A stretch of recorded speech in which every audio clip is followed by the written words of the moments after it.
দেখ এখন লোকোমোটিভের যে একটা ডিজাইন তোরা দেখতে পাচ্ছিস, যে লোকোমোটিভের ইন্টারনাল যে সার্কিটরিটা সেটা এখানে দেখা যাচ্ছে। তো এর মধ্যে আমি আগের দিন যেটা বলছিলাম সেটা হচ্ছে আমরা প্যান্টোগ্রাফ নিয়ে আলোচনা শুরু করেছিলাম, ঠিক আছে? তো এই প্যান্টোগ্রাফটা কি? প্যান্টোগ্রাফটা হচ্ছে একটা কারেন্ট কালেক্টিং ডিভাইস, ঠিক আছে? তো এই কারেন্ট কালেক্টিং ডিভাইসটা কি করে? কারেন্ট কালেক্টিং ডিভাইসটা ওই যে ওপরের তারটা থাকে সেখান থেকে ইলেকট্রিসিটিটাকে ফেচ করে ভেতরের মেশিনগুলো চালায়, ঠিক আছে? তো এবার কথা হচ্ছে যে একটা লোকোমোটিভের ক্ষেত্রে জেনারেলি আমরা যেগুলো দেখতে পাই, সেই কনভেনশনাল লোকোমোটিভগুলোর ক্ষেত্রে কি হয়, কনভেনশনাল যে লোকোমোটিভগুলো আছে সেগুলোর ক্ষেত্রে যেটা হয় সেটা হচ্ছে যে উপরের যে লাইনটা সেটাতে প্রায় 25 KV single phase AC supply থাকে, ঠিক আছে? তো এবার এই যে এই প্যান্টোগ্রাফটা, এটা বেসিক্যালি রুফ মাউন্টেড, বিকজ রুফের ওপর থেকে এটাকে কানেক্ট করা হয়। এখন ব্যাপারটা হচ্ছে এই যে এই প্যান্টোগ্রাফগুলো কিন্তু মুভেবল, মানে এমন নয় যে ওগুলো স্ট্যান্ড স্টিল ভাবে এরকমই থাকে। তোরা যদি কেউ কখনো কখনো বিভিন্ন যে ইলেকট্রিক লোকোমোটিভ যে বড় ইঞ্জিনগুলো, মানে যেগুলো দূরপাল্লার ট্রেনেতে ব্যবহার হয়, সেগুলো যদি তোরা কেউ স্টেশনে দেখিস তাহলে দেখবি অনেক ক্ষেত্রে প্যান্টোগ্রাফটাকে তারা আপ ডাউন করছে, অ্যাডজাস্ট করছে, বা একটাকে অফ করে আর একটাকে অন করছে। তো প্যান্টোগ্রাফটা বেসিক্যালি একটা মুভেবল কারেন্ট কালেক্টর হিসেবে আমরা ধরে নিতে পারি, ঠিক আছে? এবার দেখ আমরা যেটা যদি লক্ষ্য করি তাহলে এই পাওয়ার সার্কিটটা যদি আমি লক্ষ্য করি তাহলে পাওয়ার সার্কিটের স্টার্টিংটা হচ্ছে ওই প্যান্টোগ্রাফ থেকে, ঠিক আছে? তো এই প্যান্টোগ্রাফটা বেসিক্যালি ওএইচ এর মধ্যে পড়ে। ওএইচ এর ফুল ফর্ম হচ্ছে ওভারহেড ইকুইপমেন্ট। তো এবার এই যে এইটা পেলো 25 কেভি পাওয়ার, সেটাকে ওর কনভার্ট করার দরকার পড়ে। কনভার্ট করে ও একটা ওর কনভেনিয়েন্ট ভোল্টেজে নিয়ে আসে এবং পাওয়ার রেটিংটাকে সেরকম ভাবে মেনটেন করার জন্য একটা নিজের দরকার মতো পাওয়ারে ওটাকে কনভার্ট করে নেয়। কনভার্ট করে সেটার মাধ্যমে কিন্তু ট্রেনটা ড্রাইভ হয়। এছাড়াও আর একটা ইম্পর্টেন্ট পার্ট হচ্ছে যেটার মাধ্যমে টর্ক বা স্পিডটা কন্ট্রোল হয়। এটা আর একটা অন্যতম ইম্পর্টেন্ট জিনিস, ঠিক আছে? এছাড়াও আরো কয়েকটা জিনিস মাথায় রাখতে হয়। দাদা আরেকবার বলো, কথাটা কেটে গেল। বলছি যে আরেকটা ইম্পর্টেন্ট জিনিস হলো যে এই যে টর্ক বা স্পিড কন্ট্রোল, এটাও কিন্তু একটা ইম্পর্টেন্ট জিনিস একটা লোকোমোটিভের ক্ষেত্রে। টর্ক বা স্পিডটা যে কন্ট্রোল হয় সেটা একটা কিন্তু একটা লোকোমোটিভের ক্ষেত্রে একটা ইম্পর্টেন্ট পার্ট পাওয়ার সার্কিটের বা কন্ট্রোল সার্কিটের। এছাড়াও আরো কয়েকটা জিনিসপত্র আছে যেগুলো রীতিমতো মাথায় রাখতে হয়, যেমন হচ্ছে যে অক্সিলারিজ বলতে এই যে ট্রেনের ভেতরে আলো জ্বলে, ফ্যান চলে, ট্রেনের যে হংকিং সিস্টেম, ট্রেনের যে সামনে লাইট যেটাকে হেডলাইট বলা হয়, এছাড়া মানে এই ধরনের জিনিসপত্রগুলো যেগুলো, সেগুলো কিন্তু, বা ধর যে কমিউনিকেশন সিস্টেম, এইগুলো কিন্তু বেশ কিছু important factors in case of a locomotive that we need to keep in mind. Now এই যে লোকোমোটিভের মধ্যে বিভিন্ন জিনিসপত্রগুলো রয়েছে, সেই ইকুইপমেন্টসগুলোকে আমরা ক্যাটাগরি ওয়াইজ বেশ কিছু ভাগে ভাগ করতে পারি। যেমন হচ্ছে রুফ ইকুইপমেন্ট, ইনসাইড ইকুইপমেন্ট মানে যেটা ওই চেসিসের ভেতরে থাকছে, মানে ওর যে টোটাল খোলটা তার ভেতরে থাকছে যেটা, সেটাকে বলছে কি ইনসাইড ইকুইপমেন্ট। তারপরে বলছে under frame equipment. Under frame কথাটার মানে হচ্ছে দেখ এইটা যদি ইনসাইড ইকুইপমেন্টস হয়, এই যে এই জিনিসগুলো, অর্থাৎ এই যে বর্ডারটা আমরা দেখতে পাচ্ছি, এই বর্ডারটা যদি ইনসাইড ইকুইপমেন্ট হয়, তাহলে এই বর্ডারের তলায় যে পার্টটা, অর্থাৎ চাকার যে পার্টটা, চাকাটা দেখবি যে কোনো ক্ষেত্রে একটা ফ্রেমের ওপর বসানো থাকে। তোরা যদি কেউ মালগাড়ি দেখে থাকিস, গুডস ক্যারিয়ার ট্রেন, দেখবি অনেক সময় সেটা কন্টেনার ছাড়া যাতায়াত করে। তখন যেটা দেখতে পাবি তোরা, সেটা হচ্ছে প্রত্যেকটা কম্পার্টমেন্টের বদলে কিছু ফ্রেম দেখতে পাবি। ফ্রেমগুলোই কিন্তু চলেছে ইঞ্জিন দ্বারা পুলড হয়ে, ফ্রেমের তলায় চাকা রয়েছে। এবার ওই যে ফ্রেমের তলায় বেশ কিছু ইকুইপমেন্টস থাকে, তাকে বলা হয় আন্ডার ফ্রেম ইকুইপমেন্টস, অর্থাৎ ফ্রেমের তলায় থাকে। তো এই আন্ডার ফ্রেম ইকুইপমেন্টসগুলো কিন্তু ইম্পর্ট্যান্ট একটা জিনিস এটার ক্ষেত্রে, কারণ এর যে মোশনটা, টর্ক কন্ট্রোলটা, ব্রেকিং, এই সমস্ত জিনিসগুলো কিন্তু এই আন্ডার ফ্রেম ইকুইপমেন্টস দিয়ে কিন্তু কন্ট্রোল হয়। এবার আরো একটা ব্যাপার মাথায় রাখতে হবে, এই যে ধর ট্রেনের ক্ষেত্রে ভিতরের যে জিনিসগুলো সেগুলো নয় কিছুটা গার্ড করে রাখা গেল, কিন্তু আন্ডার ফ্রেম ইকুইপমেন্ট আর যেগুলো হচ্ছে রুফটপ ইকুইপমেন্ট, এই দুটোই কিন্তু subject to dust, humidity and all other hazards. ঠিক আছে, এবার সেই কারণে এইগুলোকে এমনভাবে ডিজাইন করতে হয় যাতে এই পলিউশন, বাইরের ইন্টারাকশন, বাইরের প্রবলেম, সেগুলোকে উইথস্ট্যান্ড করে এটা যাতে কাজ চালাতে পারে। ওকে, তো আমরা এরপরে ব্লক ডায়াগ্রামটা দেখাবো, কিন্তু তার আগে যেটা দেখার সেটা হচ্ছে যে এই প্রত্যেকটা পার্ট সম্বন্ধে জানাটা দরকার। ঠিক আছে, প্রত্যেকটা পার্ট সম্বন্ধে জানাটা দরকার, কোনটা কি। আপাতত দেখ এখানে প্রত্যেকটার নাম লেখা আছে। ঠিক আছে, প্যান্টোগ্রাফের পরই আসছে সার্কিট ব্রেকার, সার্কিট ব্রেকারের পরই আসছে মেন রেকটিফায়ার, মেন রেকটিফায়ারের পর আসছে মেন ইনভার্টার, এছাড়া অক্সিলারি ইনভার্টার রয়েছে, মেন ট্রান্সফরমার রয়েছে, অ্যাক্সেল ব্রাশ রয়েছে, আলাদা আলাদা 3 ফেজ মোটরস যেগুলো যেগুলো লাগে সেগুলো রয়েছে, লোকোমোটিভের কুলিং এর জন্য লোকো কুলিং ফ্যান রয়েছে, কম্প্রেসার রয়েছে for the air compressor for the air braking systems, auxiliary rectifiers রয়েছে, 3 ফেজ এসি মোটর যেগুলো দিয়ে চলছে সেগুলো তো রয়েছেই, এছাড়া ব্যাটারি থাকে, মোটর ব্লোয়ার্স থাকে। এগুলো হচ্ছে খুব important parts of an AC locomotive system. Okay, তো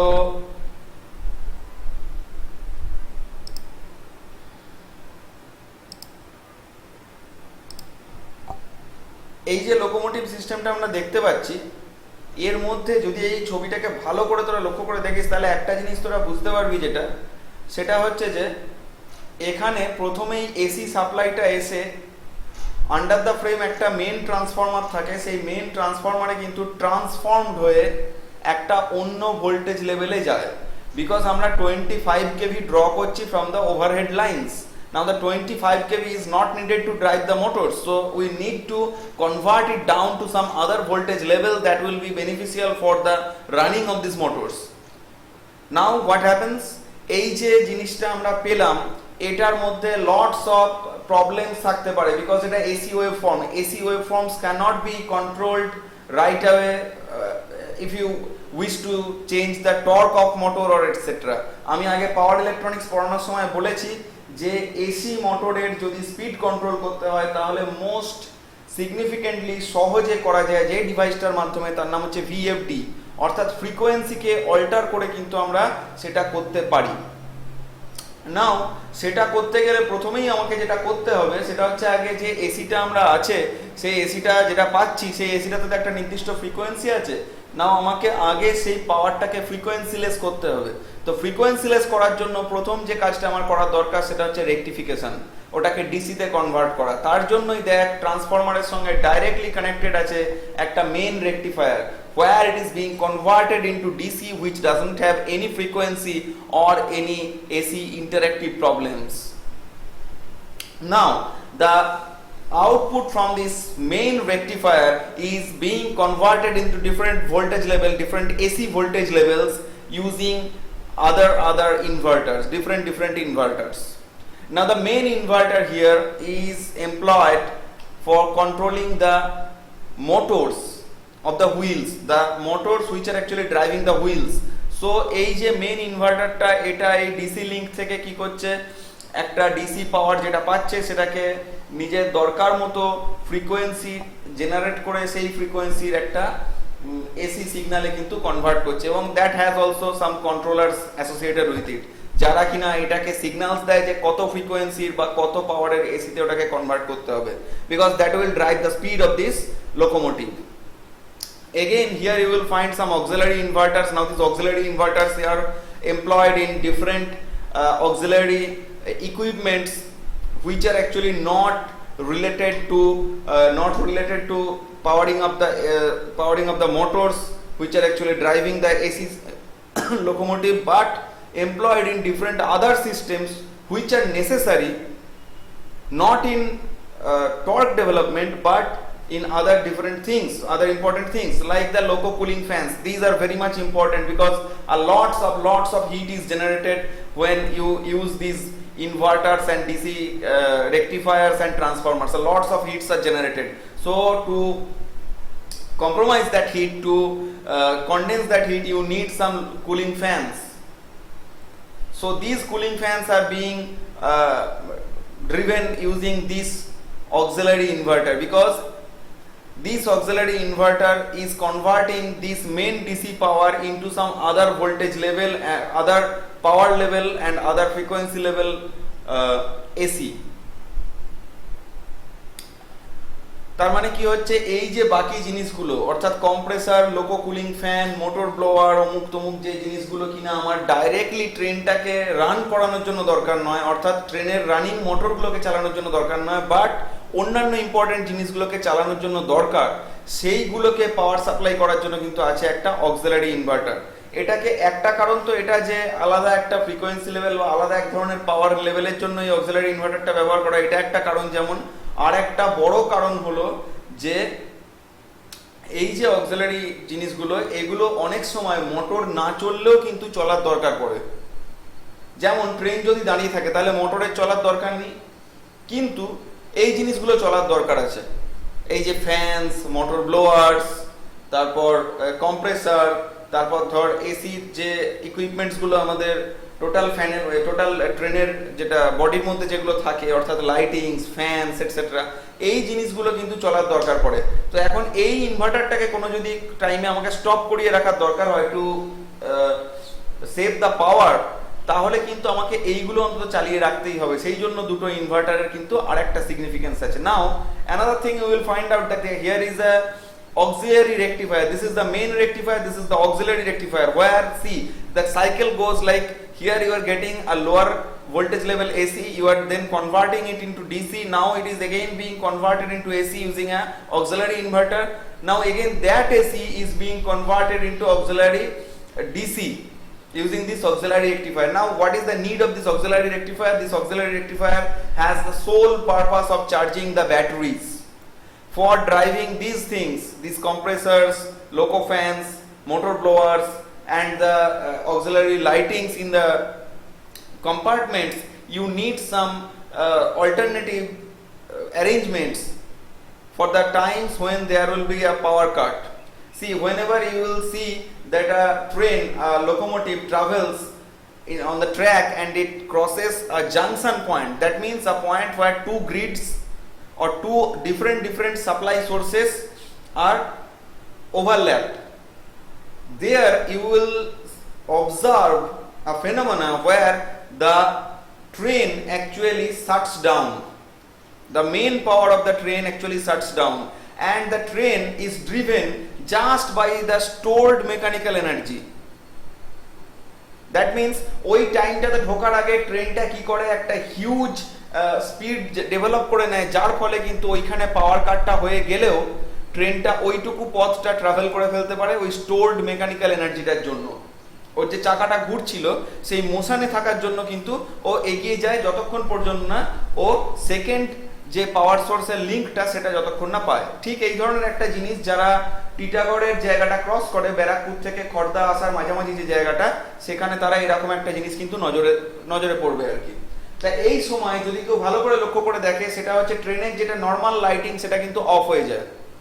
অফ হয়ে গিয়ে সেখানে একটা অন্য ধরনের লাইটিং জ্বলে, যেটা হচ্ছে অ্যাকচুয়ালি অক্সিলারি লাইটিং। এই auxiliary lighting is being powered by this battery only, nothing else. This battery is actually responsible for those auxiliary lightings in the situations of power cut or power outage, as well as it's also responsible for driving these motor blowers, compressors, loco cooling fans and all other essential equipments of the train when there is a power cut or power shortage. So to maintain that you need a battery. When you are not getting a power source from the OH lines and any other alternatives, then you must need a battery inside the locomotive engine. For that battery you must keep a charging system. That charging up system is this auxiliary rectifier. এই auxiliary rectifier টা ওই যেটা auxiliary inverter তার থেকে যে AC পাওয়ারটা পাওয়া যাচ্ছে, সেই AC পাওয়ারটাকে কিন্তু রেকটিফায়ারটাকে দিয়ে কি করছে, এই ব্যাটারিতে স্টোর করছে এবং এই ব্যাটারির সেটা চার্জ আপ হচ্ছে এবং তারপরে যখন দরকার পড়ছে এই ব্যাটারিটা কিন্তু আবার ওই যে অক্সিলারি রেকটিফায়ারটা আছে ওর মধ্যেই আলাদা করে একটা ইনভার্টিং সিস্টেম ওর মধ্যে রয়েছে। সেই ইনভার্টিং সিস্টেমটার মাধ্যমে কিন্তু just like an UPS it's giving power back. So these are the main equipments of an AC locomotive system. We will further detail them in the process, due process. So this is the basic overview of the different systems of a AC locomotive unit. Anyone have any question?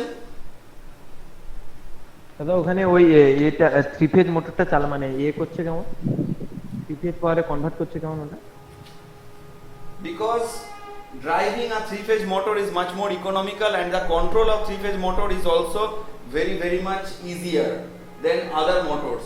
And also in case of 3-phase motor you don't need a neutral. You get my point? আমি বলছি ওখানে দাদা বলছি যে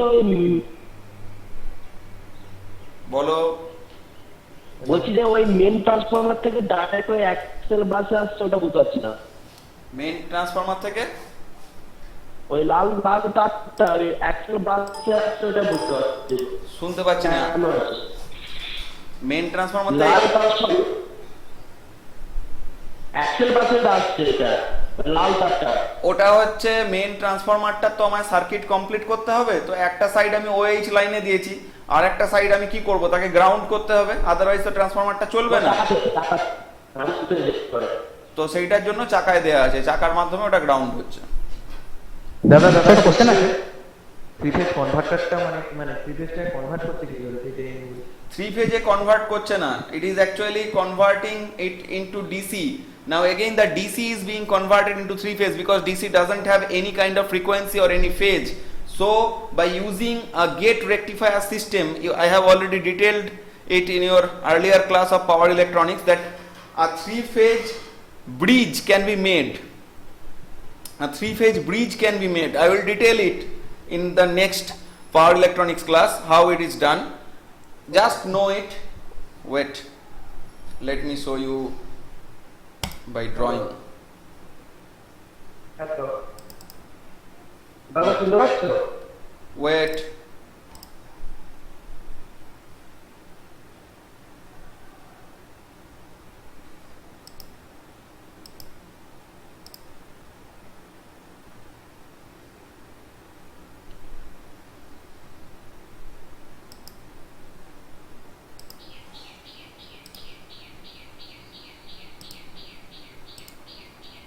you see the drawing board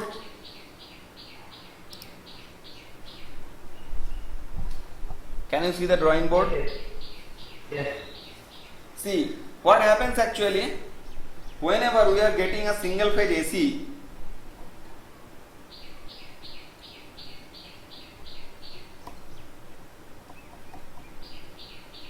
whenever we are getting single phase AC it has this kind of ripples right because এটার দুটো polarity আছে এবং এটার কি আছে এটার ফ্রিকোয়েন্সি আছে বিকজ এই যে দুটো জায়গার মধ্যে যে টাইম পিরিয়ডটা আমরা পাবো সেখান থেকে একটা আমরা ফ্রিকোয়েন্সি ক্যালকুলেট করতে পারি তো এই ফেনোমেনাটা এর আছে এবং দেখ এই এসির ক্ষেত্রে কিন্তু একটা লাইনকে যদি আমি পাওয়ার আপ করতে যাই তার জন্য আমার নিউট্রাল দরকার বিকজ আমার তো কারোর সঙ্গে একটা ডিফারেন্সটা ক্রিয়েট করতে হবে ভোল্টেজ ডিফারেন্সটা now voltage difference is maximum in here with the neutral and lowest in here this part so আমাদের এসির ফিচারটা হচ্ছে এইটা এখন কি হচ্ছে এটাকে আমি 3 ফেজে কনভার্ট করা is really difficult but when I am converting it into DC তার কিন্তু কোনো ফ্রিকোয়েন্সি নেই DC একটা এরকম স্ট্রেট লিনিয়ার একটা জিনিস এখন আমি কি করছি দেখ এরকম একটা জিনিস ইউজ করছি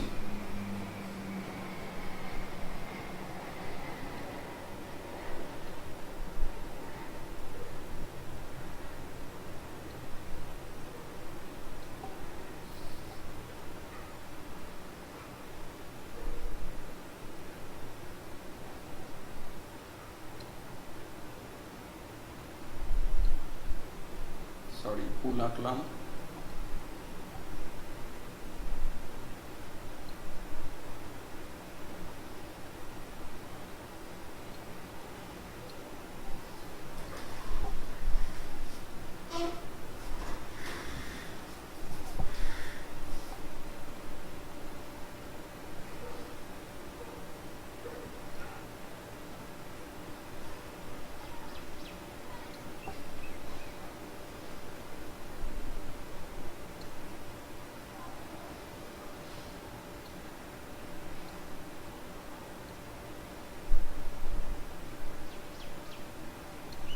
ধর এটা যদি একটা কানেকশন হিসেবে আমরা ধরি, সে এখানে একটা ব্যাটারি আছে 12 ভোল্টের, ঠিক আছে?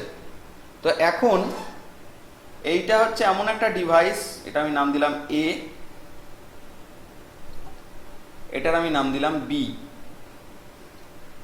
ঠিক আছে? দুটো ডিভাইস আছে এখানেতে, এটার সঙ্গে এরকম ভাবে কানেক্টেড।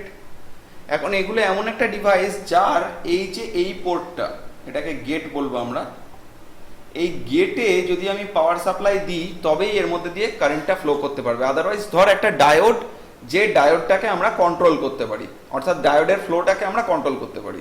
আমরা যদি সুইচিং করি তাহলে ডায়োডটা অন হবে, যদি সুইচিং না করি তাহলে ডায়োডটা অফ থাকবে, এরকম একটা কোনো জিনিস।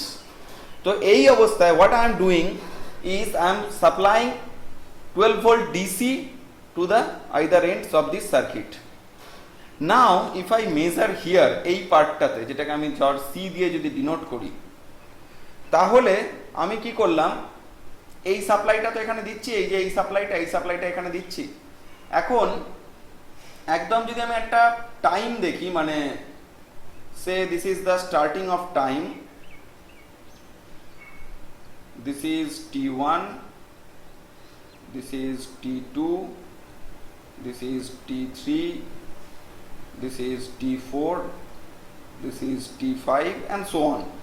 এরকম ভাবে যদি আমি টাইমে ভাগ করে দিই ওপরের ডিসি সাপ্লাইটাকে, তাহলে আমরা কি দেখবো, দেখ,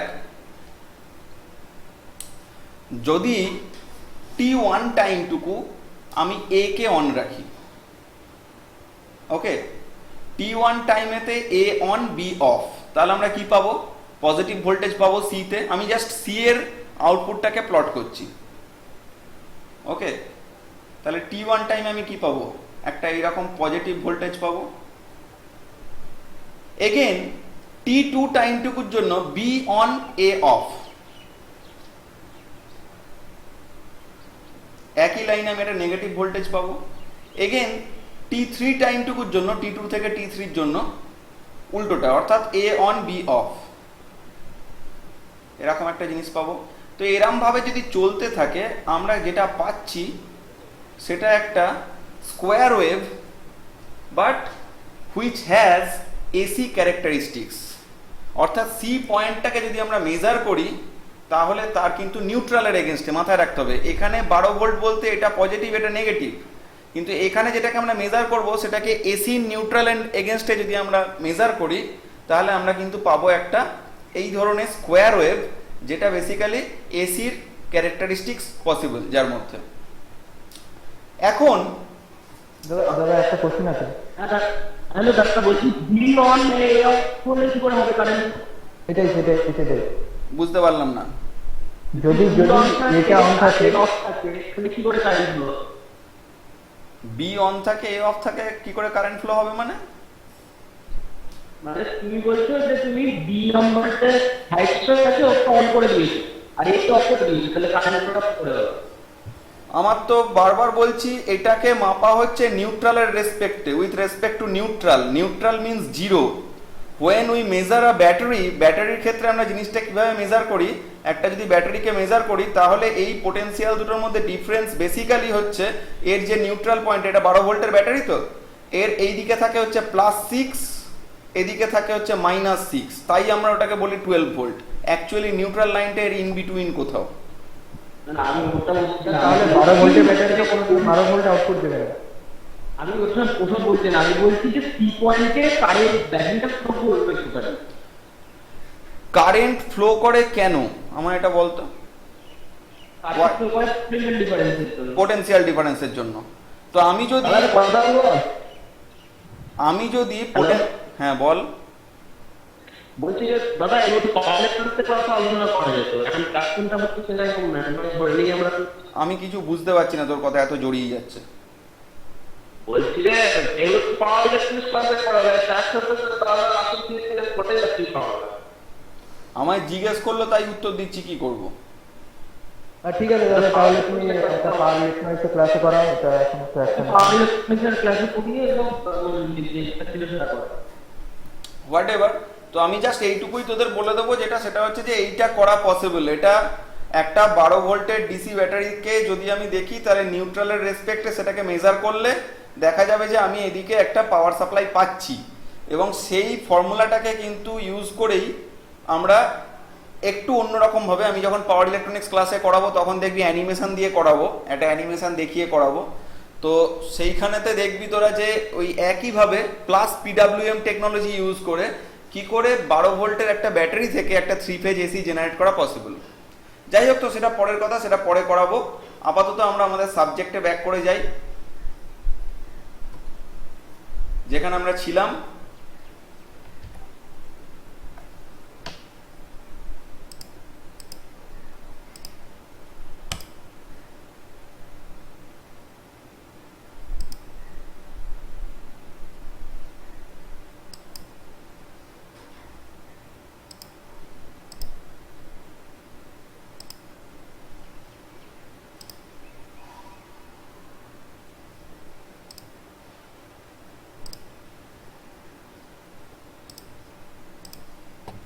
ওকে, তো আমরা এখান থেকে আবার শুরু করি। তো আমি যেটা বলেছিলাম যে আমি যেটা এখনো পর্যন্ত বললাম সেখানে তোদের কারোর কোয়েশ্চেন আছে কিনা, আশা করি যে কোয়েশ্চেনগুলো ছিল সেটা মোটামুটি আমি উত্তর দিয়েছি। আরো ডিটেইলে এই পাওয়ার ইলেকট্রনিক্স রিলেটেড বলো। বলছি যে তুমি যে বললে ওই তোমার নিউট্রাল জোনে, কথাটা খুব জড়িয়ে যাচ্ছে, যদি একটু পরিষ্কারভাবে বলিস। আর শুনতে পাচ্ছ? পাচ্ছি, কিন্তু এরপর যখন বলছিস তখন আর শুনতে পাচ্ছি না। হ্যাঁ, বলছি যে নিউট্রাল জোনে তো বলছি যে ট্রেন একেবারে গাড়ি পায় না, মানে মেকানিক্যাল এনার্জি, মানে যে কারেন্ট এনার্জি ছিল ওর জন্য এগিয়ে যাচ্ছে। হ্যাঁ, তো সেটাই তো বললাম। হ্যাঁ, কিন্তু আমি খেয়াল করেছি ধরো যে নিউট্রাল জোন থাকে সেখানে কিছু তো টর্চ নেয়, মানে আমি প্র্যাকটিক্যাল থেকে এক্সপেরিয়েন্স করে পুরো কথাটা জড়িয়ে গেল। মানে আমি প্র্যাকটিক্যাল থেকে এক্সপেরিয়েন্স করেছি যে নিউট্রাল জোনে ট্রেন টর্চ নেয়। নিউট্রাল জোনে ট্রেন টর্ক নেয়? ইম্পসিবল। হ্যাঁ, তুই যেটা দেখেছিস তার কারণটা হচ্ছে নিউট্রাল জোনটা এরকমই হয়তো ছিল, যেখানেতে তোর মানে নিউট্রাল জোনে ঢোকার পরে কিছুটা এগিয়ে পরের জোনটা পেয়ে গেছে, বিকজ একাধিক প্যান্টোগ্রাফ থাকে। তো আমি বলছি লোকাল ট্রেনের ক্ষেত্রে একাধিক প্যান্টোগ্রাফ থাকে, তো এটা হওয়া পসিবল যে নিউট্রাল জোনটা এরকমই রাখা হয়, যেটা একটা গোটা ট্রেনের থেকে সাইজে বড়। ট্রেনের সাইজটা যদি এক্স কিলোমিটার, মানে 1 কিলোমিটার হয়, আমি বলছি ট্রেনের সাইজ, তাহলে নিউট্রাল জোনটা 1 কিলোমিটারের থেকে বেশি রাখা হয়, 1.2 কিলোমিটার বা সামথিং কিছু একটা রাখা হবে। তার ফলে যেটা হয় সেটা হচ্ছে যখন লাস্ট পেন্টোগ্রাফটা যখন পেরোবে তখন ফার্স্টেরটা যেটা সেটা কিন্তু মানে টাচ করবে না প্রথম অবস্থায়, তারপরে একটুক্ষণ পরেই কিন্তু ফার্স্ট পেন্টোগ্রাফটা পরের লাইনটায় ঢুকে যাচ্ছে। বোঝা গেল? তো সেই কারণে ফার্স্ট ইঞ্জিন বগিটা কিন্তু সেই সময় চার্জ আপ করে নিতেই পারে।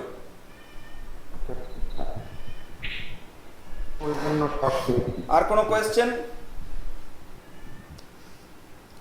ফাইন, তাহলে আমরা আরে কি বল। হ্যাঁ বলছি ওই তুমি যে দেখালে মেন ইনভার্টারটা, ওটা শুধু তাহলে ওই স্পিড আর টর্কের জন্য কাজে লাগে, তাই তো? আর কোনো কাজ নেই মানে? না, মেন ইনভার্টারটা অনলি স্পিড এন্ড টর্ক। এবার দেখ মেন ইনভার্টারের বাঁদিকে দুটো লাইন বার করা আছে, হ্যাঁ ঠিক আছে? ওইখানেতে লেখা আছে to other 3 phase AC motors. এবার কিছু কিছু ক্ষেত্রে আলাদা আলাদা এসি মোটরস লাগে, সেটা কিন্তু সমস্ত ট্রেনের ক্ষেত্রে মানে আর কি সেম নয় আর কি। 3 ফেজ এসি মোটর কোনগুলো? যেগুলো জেনারেলি পাওয়ার ড্রাইভিং মোটরস, ঠিক আছে? কিন্তু সেটা সব ক্ষেত্রে সমান নয়। কিছু কিছু গুডস ক্যারিয়ার ট্রেনে এমন ধরনের সিস্টেম থাকে যেখানে পেছনের যে কন্টেনারটা আছে সেটাকে লিফট আপ করা যায়, বাট বাঁ দিকে হেলিয়ে দেওয়া যায়, এরকম সিস্টেম আছে বেশ কিছু ট্রেনে, সব ট্রেনে না। তো সেটা দুটো সিস্টেমে করা হয়। এক হচ্ছে হাইড্রোলিক সিস্টেম দিয়ে করা হয়, অথবা মোটর ড্রাইভিং করে করা হয়, ঠিক আছে? এবার মোটর ড্রাইভিং সিস্টেমটা খুব এফিসিয়েন্ট নয়, তাই এখন 99% এই ধরনের কেসে হাইড্রোলিক সিস্টেম ইউজ করা হয়। এবার এই যে হাইড্রোলিক সিস্টেমটা, সেটা ইউজ করার জন্য কি লাগে? একটা হাইড্রোলিক অয়েলকে ড্রাইভ করার প্রয়োজন পড়ে। তার জন্য যেটা লাগে সেটা হচ্ছে একটা রেসিপ্রোকেটিং কম্প্রেসার লাগে, অয়েল কম্প্রেসার। তো সেই অয়েল কম্প্রেসারটা বেসিক্যালি 3 ফেজ এসি লোড। আচ্ছা, বোঝা গেল? কিন্তু খুব স্বাভাবিকভাবেই আমরা যে প্যাসেঞ্জার ট্রেনে চড়ি, সেই প্যাসেঞ্জার ট্রেনে তো এরকম কোনো কিছু দরকার নেই। সেই কারণে হ্যাঁ। দেখ এই যে ব্লক ডায়াগ্রামটা তোদের সঙ্গে আমি শেয়ার করেছি, এই ব্লক ডায়াগ্রামটাতে খুব ক্লেভারলি ওই দুটো লাইনকে ওপেন দেখানো আছে, অর্থাৎ যা লাগবে তুমি লাগিয়ে নাও, সোজা কথা, সিম্পল। বুঝতে পেরেছি, সারাবার লাগিয়ে নেবো, বুঝতে পেরেছি, ঠিক আছে। আর আর কোনো কোয়েশ্চেন? অবশ্যই আর মোটরগুলো নর্মালি কত ভোল্টেজের হয়? কিছু বুঝতে পারলাম না তোমার কথা। সিপের মোটরগুলো কত ভোল্টেজের হবে? কি? সিপের যে মোটরগুলো থাকে হ্যাঁ। ওগুলো ভোল্টেজ কত হয়? উইথ ডিউ কোর্স যখন আমি পড়াবো তখন জানতে পারবে কোনটায় কত থাকে, সব ক্ষেত্রে এক ভোল্টেজ লেভেল থাকে না। দাদা বলছি যে ওই মেইন যে ইনভার্টারটা থাকে ওই ইনভার্টারটা কি মানে অন অফ করা হয় নাকি ওইটার আউটপুটটাকে কন্ট্রোল করা হয়? ওটাকে মানে আর কি অন অফ করা হয় কিছু ক্ষেত্রে, আবার ওর আউটপুটকেও কন্ট্রোল করা হয়, দুটোই করা হয়। মানে যখন তো স্পিড যেটা কন্ট্রোল, স্পিড কন্ট্রোলের ক্ষেত্রে তো অফ করা যাবে না, স্পিড কন্ট্রোলের ক্ষেত্রে ওটাকে ড্রাইভ করা হয় by using control circuit.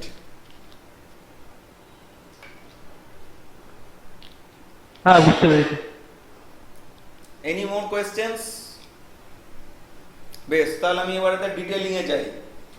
Detailing হচ্ছে নেক্সট যে পার্টটা, সেটা হচ্ছে রুফ ইকুইপমেন্টস।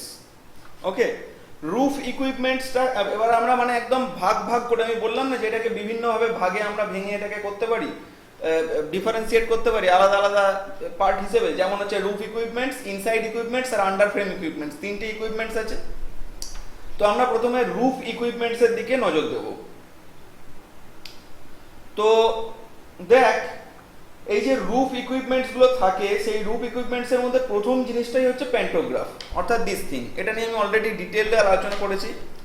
এইবার এইখানেতে 25 কেভি কারেন্ট কিন্তু, মানে 25 কেভির একটা ভোল্টেজের কিন্তু একটা পাওয়ার কিন্তু ড্রাইভ করে। কোত্থেকে? হচ্ছে ওই ওপরের ওএইচ লাইনটা থেকে, ঠিক আছে? এবার যদি এই যে এই ছবিটা এখানে দেখানো হচ্ছে, এই ছবিটা দেখে নিশ্চয়ই তোরা বুঝতে পারছিস যে this is the design of an engine. এটা কিন্তু একটা নর্মাল লোকো নয়, মানে প্যাসেঞ্জার লোকো নয়, এটা কিন্তু একটা ইঞ্জিনের ছবি দেখানো আছে, তাই তো? এখন এই যে ইঞ্জিন, অর্থাৎ যেটা তোর ইলেকট্রিক লোকোমোটিভ ইঞ্জিন, এটা যদি তোরা ভালো করে লক্ষ্য করিস তাহলে দেখবি এর উপরে দুটো প্যান্টোগ্রাফ থাকে। এদিকে একটা যেটা দেখানো আছে এরকম একটা থাকে, আর এদিকে একটা থাকে। কেন থাকে কেউ বলতে পারবি?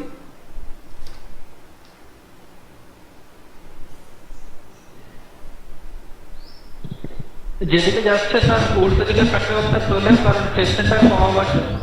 একদম, ভেরি গুড। ঘটনা হচ্ছে যে এই যে প্যান্টোগ্রাফটা থাকে, সেই প্যান্টোগ্রাফটা একটা হিউজ লোডে, একটা প্রচুর মানে আর কি হাই লোডে এই ওপরের ওএইচ লাইনটার সঙ্গে কানেক্ট করানো থাকে। ওএইচ লাইনটাও যেটা থাকে সেটাও দেখবি প্রচুর টেনশন ক্রিয়েট করে, চারদিকে দেখবি বাটখারার মতো বড় বড় ওয়েট দেখবি ঝুলিয়ে দিয়ে ওই লাইনটাকে কিন্তু একদম টান টান রাখা হয়, যাতে কোথাও ঝুলে না যায় বা কোথাও আলগা না হয়ে যায়। ওপরের যে লাইনটা, ওএইচ লাইনটা, সেটা প্রচন্ড পাওয়ারে রাখা থাকে, তো সেই জন্য ওটা একদম টান টান থাকে। আর এই যে প্যান্টোগ্রাফটা, এই প্যান্টোগ্রাফটা কিন্তু বেসিক্যালি একটা ওই স্প্রিং চার্জিং সিস্টেমের মাধ্যমে এখানে একটা হিউজ লোড দিয়ে ঠেলা থাকে। সেটার কারণে কি হয়, দুটোর মধ্যে যেহেতু একটা প্রেসার বিল্ড আপ করে থাকে, তাই একটা ফ্রিকশন হয়, ঠিক কথাই। কিন্তু যে জিনিসটা আমাদের একেবারেই ডিজায়ারেবল নয়, সেটা যদি ওখানে আর্কিং হয়, because arcing has the capacity or potential to melt a metal. একটা খুব সাধারণ ভোল্টেজের, খুবই সাধারণ কম ভোল্টেজের একটা যদি ইকুইপমেন্ট দেখি, সেই ইকুইপমেন্টের ক্ষেত্রেও যদি আর্কিং ঘটে, তাহলে কিন্তু সেই স্মলার ভোল্টেজ এবং স্মলার পাওয়ার রেটিংয়েও সে কিন্তু মেটালটাকে গলিয়ে দিতে পারে। এবং আর্কিং কখন হয়? যখন, আগের দিনে আমি বলেছি, যখন দুটো মানে মেটালের মধ্যে, দুটো মেটাল কন্ট্যাক্টের মধ্যে যখন খুব স্মল একটা ডিস্টেন্স বজায় থাকে। যদি ডিস্টেন্সটা বেশি হয়ে যায় আর্কিং হবে না। তো যখন খুব স্মল ডিস্টেন্স বজায় থাকে বলতে কখন এটা হতে পারে, ধর একটা তারের ওপর একটা প্যান্টোগ্রাফ ঘষতে ঘষতে যাচ্ছে, এবার যেখানেতে একটু উঁচু নিচু হবে, সামান্য একটু উঁচু নিচু হবে, সেখানেই কি হবে, একটা হালকা ডিস্টেন্স তৈরি হবে প্যান্টোগ্রাফ আর তারের মধ্যে, তখনই কিন্তু আর্কিং হবে। এবার এই আর্কিংটা তো আমরা পুরোপুরি একদম এলিমিনেট করতে পারবো না, তার কারণ দেখ ট্রেনের চলাচলের জন্য বিভিন্ন জায়গার যে লাইন, সেই লাইনগুলো আপ ডাউন হয়ে যায়, বসে যায় বা একটু উঠে যায়, এরকম হয়। তো তাই জন্য এইটা হতেই থাকে, যদিও প্যান্টোগ্রাফটাকে স্প্রিং চার্জ করা থাকে ওই ব্যাপারটাকে বন্ধ করার জন্য, কারণ লাইনটা একটু বসে গেলেও স্প্রিংটা ওই ব্যাপারটা কাউন্টার করে দেবে। বাট তারপরেও কিছু কিছু ক্ষেত্রে আর্কিং হয়, কারণ তোরা দেখেছিস ট্রেন যখন যায় অনেক ক্ষেত্রেই ওপরে দেখবি একটা নীলচে রঙের স্পার্কিং হয়, তো ওটাকেই আমরা আর্কিং বলছি। তো ওই ফ্ল্যাশটাকে বন্ধ করার কিন্তু লিটারালি কোনো এখনো পর্যন্ত ফিজিবল উপায় যে পুরোপুরি এলিমিনেট করে দেবো এরকম কিন্তু বেরোয়নি, চেষ্টা চলছে। But our goal is to minimise, our goal is to minimise that, বোঝা গেছে? তো ওইটাকে আমরা মিনিমাইজ কিভাবে করতে পারি? ওইটাকে আমরা মিনিমাইজ করতে পারি হচ্ছে যদি প্যান্টোগ্রাফ আর যেটা ওএইচ লাইন দুজনের মধ্যে একটা হিউজ টেনশন বজায় থাকে। ওকে, তো এবার তারপরেও আমাদের যেটা ভাবতে হয় সেটা হচ্ছে যে যেন টেনশনটাও বজায় থাকে প্লাস যেন ফ্রিকশন না হয়। তোরা যদি সিম্পল থিংয়ে দেখিস যে একটা ট্রেন যখন যাবে তখন মানে এর যে গঠনটা দেখ, এই যে একটা এই ধরনের গঠন, এটা যখন যাবে, যখন এটাকে প্রেসারাইজ করতে করতে যাচ্ছে এই জিনিসটাকে, তখন কোন দিকে এটা হার্ডি থাকবে? যদি এটা এদিকে যায় তাহলে এই ডিজাইনটা হার্ডি থাকবে, নাকি এদিকে যখন যায় তখন এই ডিজাইনটা হার্ডি থাকবে? অবভিয়াসলি যদি এদিকে যায়, এদিক থেকে যদি এদিকে যায় মানে লেফট হ্যান্ডের দিকে যদি যায়, তাহলে এটা অনেক বেশি সাপোর্ট দিতে পারবে ডিউ টু ইটস ডিজাইন। আর যদি এদিকে যায় তাহলে কিন্তু এটা আপ ডাউন হওয়ার একটা চান্স থাকবে, ফলে ফ্রিকশনটা will be there and there will be arcing. That's why when we see a train which is not a passenger train or local train, যেটা কিনা আমাদের দূরপাল্লার যে ট্রেনগুলো সেগুলোর ক্ষেত্রে কিন্তু প্রত্যেকটা ইঞ্জিনেতে মাউন্টেড থাকে দুটো প্যান্টোগ্রাফ। যখন যেদিকে ট্রেনটা যায় তার উল্টো দিকের প্যান্টোগ্রাফটাকে কিন্তু তোলা হয়, অন্য দিকেরটাকে নামিয়ে দেওয়া হয়, বিকজ ওখানেতে মোটর ড্রাইভিং সিস্টেম আছে। তো এই মোটর ড্রাইভিং সিস্টেমটাও কিন্তু একটা 3 ফেজ মোটর দিয়েই করা হয়, তো সেটার জন্যও কিন্তু এখান থেকে পাওয়ারটা নেওয়া যেতে পারে।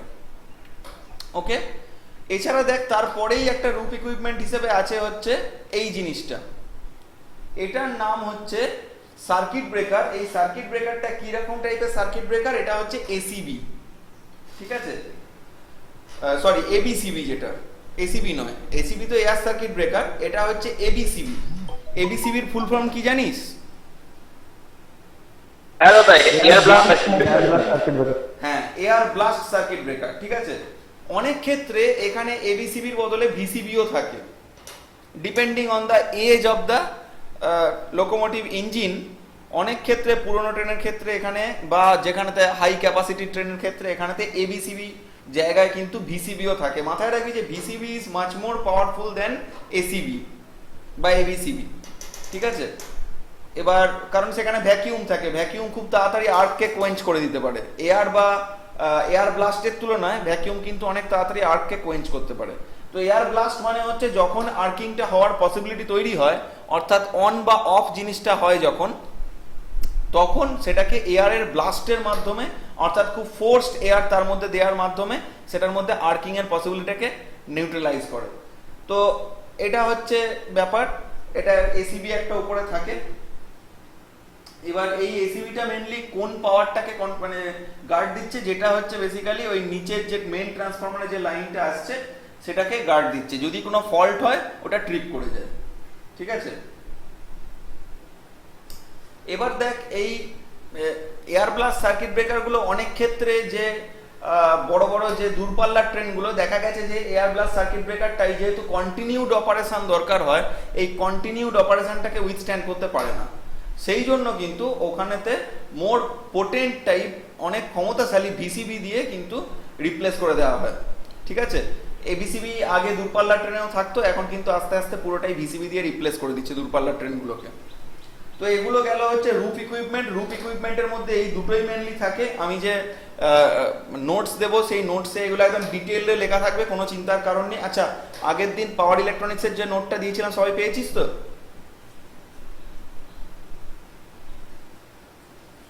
হ্যালো, হ্যাঁ পেয়েছি। হ্যাঁ পেয়ে গেছিলাম। ফাইন। তাহলে এই এটা গেল হচ্ছে রুপ ইকুইপমেন্টস। আচ্ছা, আজকে আমার পরপর দুটো ক্লাস আছে না?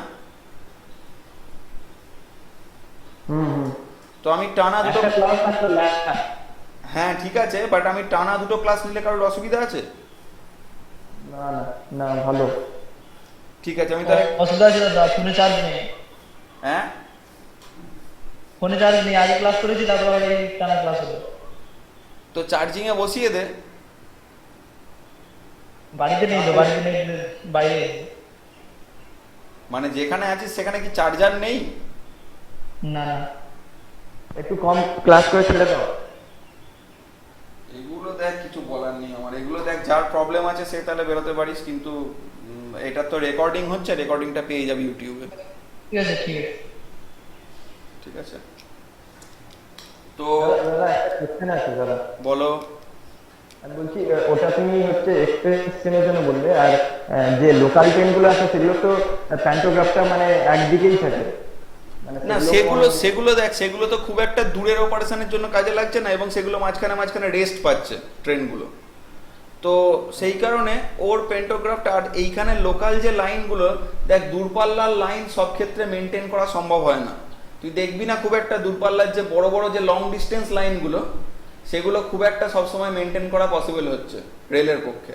কিন্তু যেগুলো লোকাল যে রুটগুলো, সেগুলো কিন্তু দেখবি প্রায়শই মেনটেনেন্স হয়, রুটিন মেনটেনেন্স হয়, বছরের মধ্যে অন্তত 4-5 বার করে মেনটেনেন্স করে রেল। তার কারণটা একটাই, যাতে এই ফ্রিকশনটাকে কম রাখা যায়। সেই জন্যই লোকাল ট্রেনের ক্ষেত্রে প্যান্টোগ্রাফটা is not that much problematic আর কি। লোকাল ট্রেনের প্যান্টোগ্রাফ অনেক ক্ষেত্রে ফিক্সড করেও রাখা হয়। তাহলে ওখানে যে এতগুলো প্যান্টোগ্রাফ ইউজ করা, ওগুলো কি প্যারালাল অপারেশনের জন্য নাকি? না, বেসিক্যালি প্রত্যেকটা প্যান্টোগ্রাফের তলাতেই একটা করে ইঞ্জিন বগি থাকে। সেটাই। ওকে, তো এবার হচ্ছে আমরা ইনসাইড ইকুইপমেন্টের দিকে নজর দেবো। ইনসাইড ইকুইপমেন্টস এর মধ্যে প্রথমেই যেটা আছে সেটা হচ্ছে voltage regulating equipment. Voltage regulating ইকুইপমেন্টের মধ্যে কি পড়ে? ভোল্টেজ রেগুলেটিং ইকুইপমেন্টের মধ্যে প্রথমেই পড়বে মেইন ট্রান্সফরমারটা। দেখ মেইন ট্রান্সফরমারটা কি করে, ওপরের যে 25 কেভি যে লাইনটা আছে, সেই 25 কেভি লাইনটাকে কি করছে, ওটাকে স্টেপ ডাউন করছে। স্টেপ ডাউন করে ওর যে ডিজায়ার্ড ভোল্টেজ লেভেল, সেই ডিজায়ার্ড ভোল্টেজ লেভেলে জেনারেলি নিয়ে আসছে। তো এই যে নিচের যে মেইন ট্রান্সফরমারটা, এটা কিন্তু বেসিক্যালি একটা অটো ট্রান্সফরমার, এবং এর কিন্তু 32টা ট্যাপ থাকে। ঠিক আছে, এবার স্টেপ ডাউন ট্রান্সফরমার রয়েছে, এটা তো দেখেই বোঝা যাচ্ছে। এটাতে 32টা ট্যাপ থাকে, just in case the voltage collected by the pantograph is different. ঠিক আছে, হতেই তো পারে যে 25 কেভির জায়গায় কোনো সময় 24 কেভি চলে এলো, তখন কি হবে? তো সেই জন্য অটোমেটিক ট্যাপ চেঞ্জিং সিস্টেম থাকে, যাতে সেই ভোল্টেজ লেভেলটা অটোমেটিক অ্যাডজাস্ট হয়ে গিয়ে ওর ডিজায়ার্ড ভোল্টেজ লেভেলে চলে আসে। ট্যাপ চেঞ্জিং ট্রান্সফরমার কাকে বলে নিশ্চয়ই জানিস, নাকি বলে দিতে হবে ট্যাপ চেঞ্জিং ট্রান্সফরমার কাকে বলে? জানি জানি। ফাইন। আর অটো ট্রান্সফরমার কাকে বলে সেটাও নিশ্চয়ই জানিস। ট্যাপ চেঞ্জিংটা একটু বলো তো। ট্যাপ চেঞ্জিং ট্রান্সফরমার মানে হচ্ছে একটা ট্রান্সফরমার যার সেকেন্ডারিতে বা প্রাইমারিতে হোয়াট এভার, যে কোনো দিকেই করা যায়, তবে জেনারেলি সেকেন্ডারিতে করা হয়। তো একটা ট্যাপ চেঞ্জার ট্রান্সফরমার হচ্ছে এরকম একটা ট্রান্সফরমার যার সেকেন্ডারিতে একটাই ওয়াইন্ডিং আছে, সেই ওয়াইন্ডিংটার ডিফারেন্ট পার্ট থেকে একটা করে আউটপুটের জায়গা বের করা আছে। অর্থাৎ যদি আমি একটা ট্যাপ চেঞ্জিং ট্রান্সফরমারের সেকেন্ডারিটা দেখি, তাহলে যদি আমি জেনারেলি সেকেন্ড ট্রান্সফরমারের ওয়াইন্ডিংটা আমরা কিভাবে দেখাই, একটা কয়েল যার উপর আর নিচ এই দুটো জায়গা থেকে আমরা লোডটাকে কানেক্ট করছি। তো এটার ক্ষেত্রে ধর নিচের পয়েন্টটা আমার ফিক্সড, এবার ওপরের জায়গা থেকে একটু নিচে আরেকটা, তার একটু নিচে আরেকটা, তার একটু নিচে আরেকটা, এরকম করে পয়েন্ট বার করা আছে। তার ফলে কি হচ্ছে, যদি আমি নিচেরটাকে ফিক্সড রেখে বাকিগুলোর দিকে দেখি, প্রত্যেকটার মানে ইনবাউন্ড ট্র্যাক, যেটা ইনবাউন্ড যে তোর ওয়াইন্ডিং টার্নটা রয়েছে, সেটা কিন্তু নাম্বারটা কিন্তু অনেকটা কমে যাচ্ছে। তার ফলে এক একটা থেকে এক এক রকমের পাওয়ার লেভেল কিন্তু আমরা পাবো। ঠিক আছে, বুঝতে পেরেছি। হ্যাঁ হ্যাঁ, বুঝতে পেরেছি। তো এটাই হচ্ছে ট্যাপ চেঞ্জার ট্রান্সফরমারের কাজ। ঠিক আছে, তো এটাতে বেসিক্যালি দুটো সেপারেট সেকেন্ডারি ওয়াইন্ডিং থাকে। ঠিক আছে, তো এই স্টেপ ডাউন ট্রান্সফরমারটাতে মোটামুটি দুটো সেপারেট সেকেন্ডারি ওয়াইন্ডিং থাকে, যেখান থেকে এই পাওয়ারটাকে এখান থেকে ড্রাইভ করা হয়। এখানেতে লোয়ার ভোল্টেজ লেভেল নিয়ে যাওয়া যায় যে 0 ট্যাপ চেঞ্জিং এর মাধ্যমে, আর ম্যাক্সিমাম থ্রু অনলোড ট্যাপ চেঞ্জিং। এটা মানে যে কোনো কিছু একটা যেরকম দরকার সেই মতো বিভিন্ন লোকোমোটিভ অনুযায়ী ডিফারেন্ট হয়, ঠিক আছে। এবার এখান থেকে নেক্সট যে পার্টটায় যাচ্ছে সেটা হচ্ছে সিলিকন রেকটিফায়ার বা মেন রেকটিফায়ার। এই যে মেন রেকটিফায়ার বা সিলিকন রেকটিফায়ার, এটা কি করছে, এটা ট্র্যাকশন মোটরগুলোকে, যদি ডিসি মোটর হয় সেই ডিসি মোটরগুলোকে কিন্তু ড্রাইভ করছে। ওকে, যদি এখানে যেমন যেটা দেখা আছে সেটা হচ্ছে 3 ফেজ এসি মোটরস রয়েছে। 3 ফেজ এসি মোটরস থাকলে সেটার ক্ষেত্রে আমার এরপরে একটা মেন ইনভার্টার লাগছে। যদি ট্র্যাকশন মোটরগুলো ডিসি ড্রিভেন হয় তাহলে আমার আর সেটা লাগছে না, যেটা অনেক লোকোমোটিভের ক্ষেত্রে এখনো রয়েছে। ডিসি মোটরস ইউজ করা হয়, ঠিক আছে, ডিসি ট্র্যাকশন মোটরস ইউজ করা হয়, সিরিজ মোটরস, সেটার মাধ্যমে কিন্তু এই ডাইরেক্টলি মেন রেকটিফায়ার থেকে তাকে সাপ্লাই দেওয়া যায়, যদিও তার স্পিড কন্ট্রোলটা খুব একটা ইজি নয় এসি মোটরের মতো। তো এটা মোটামুটি বোঝা গেল যে এই মেন রেকটিফায়ারটার কাজ কি। আমি আগে একবার ডিটেল করে দিয়েছি, তার একবার বুঝিয়ে দিলাম। এবার জেনারেলি এখানে দুটো সিলিকন রেকটিফায়ার থাকে, ঠিক আছে, যেটা থেকে তিনটে করে ট্র্যাকশন মোটরকে ফিড করা হয়। ম্যাক্সিমাম একটা রেকটিফায়ার থেকে 3টে মোটরকে ফিড করা হয়, তাহলে দুটো থাকলে টোটাল 6টা মোটরকে ফিড করা যাবে। বোঝা গেল নিশ্চয়ই।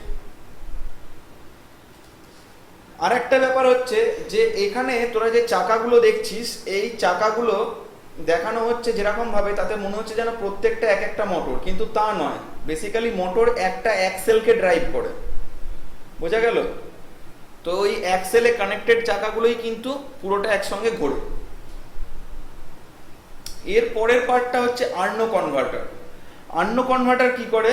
Arnault converter single phase 380 volt, যেটা কিনা এইখানে যেটা দেখতে পাচ্ছিস এটার ক্ষেত্রে 380 ভোল্ট। তো সিঙ্গেল ফেজ 380 ভোল্ট যেটা জেনারেট হচ্ছে ট্রান্সফরমার থেকে, সেটা 3 ফেজ 380 ভোল্টে কনভার্ট করে, ঠিক আছে। এখান থেকে গেল, এখানে ডিসি লিঙ্কে পড়লো, ডিসি লিঙ্কে পড়ে এটা চেঞ্জ হলো, চেঞ্জ হয়ে এখানে মেন ইনভার্টারে গেল, মেন ইনভার্টার থেকে আবার আর্নো কনভার্টারে গেল, আর্নো কনভার্টারে সেটা কি হলো 3 ফেজ এসিতে কনভার্টেড হচ্ছে। ওকে, এবার এই যে 3 ফেজ আউটপুটটা আছে আর্নো কনভার্টারের, এটা ডিফারেন্ট অক্সিলারি মোটরে দেয়া হয়। যদি এটার ক্ষেত্রে আমার লাগে তাহলে এটাতে দেয়া হবে, যদি এটার ক্ষেত্রে ডিসি মোটরস থাকে তাহলে আমার ডিফারেন্ট অক্সিলারি মোটরস যেগুলো আছে সেখানে 380 volt DC, 380 volt 3 phase AC কিন্তু সাপ্লাই করা হয়, ঠিক আছে। আর্নো কনভার্টারের কাজটাই হচ্ছে সিঙ্গেল ফেজ এসি কে 3 ফেজ এসিতে কনভার্ট করা। এছাড়াও ডাইরেক্টলি সিঙ্গেল ফেজ এসি কে 3 ফেজ এসিতে কিন্তু কনভার্ট, ডাইরেক্টলি ডিসি কে কিন্তু 3 ফেজ এসিতে কনভার্ট করা যায়। নেক্সট হচ্ছে under frame equipments. Under frame equipments এর মধ্যে কি আছে? আন্ডার ফ্রেম ইকুইপমেন্টস এর মধ্যে আছে ট্র্যাকশন মোটরস, ঠিক আছে। দাদা একটা কোশ্চেন আছে। হ্যাঁ বলো। প্রত্যেকটা অ্যাক্সেলে কি মোটর থাকে? মানে না না, প্রত্যেক অ্যাক্সেলে মোটর থাকে না। ঠিক আছে, প্রত্যেক অ্যাক্সেলে মোটর থাকে না। তো এর পরে যেটা সেটা হচ্ছে যে আন্ডার ফ্রেম, হ্যাঁ প্রত্যেকটাতেই থাকে। শুনতে পাচ্ছি না। বলছি প্রত্যেকটাতেই থাকে। প্রত্যেকটাই থাকে না, ডিপেন্ড করছে কোন ধরনের ট্রেন। আচ্ছা ট্রেনের কথা বলবেন না, লোকোমোটিভ কি শুনতে পেলাম না। দুর্পাট একটা লোকো ইঞ্জিনের, হ্যাঁ লোকো ইঞ্জিনের প্রত্যেকটাই থাকবে, কিন্তু একটা যদি ট্রেনের কথা বলা হয় তাহলে প্রত্যেকটা অ্যাক্সেলে সেটা থাকবে না। আমি ট্রেনেরটাই বলছিলাম। না ঠিক আছে, ঠিক আছে। তো এবার হচ্ছে ট্র্যাকশন মোটর। জেনারেলি এখনো পর্যন্ত ম্যাক্সিমাম ট্র্যাকশন মোটর যেগুলো ইউজ করা হয় সেগুলো হচ্ছে 6টা ডিসি মোটর ইউজ করা হয়, ডিসি সিরিজ টাইপ ট্র্যাকশন।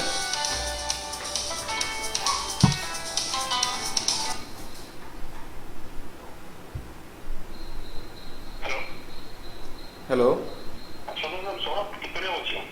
একটু পরে ফোন করছি, হ্যাঁ। আচ্ছা ঠিক আছে।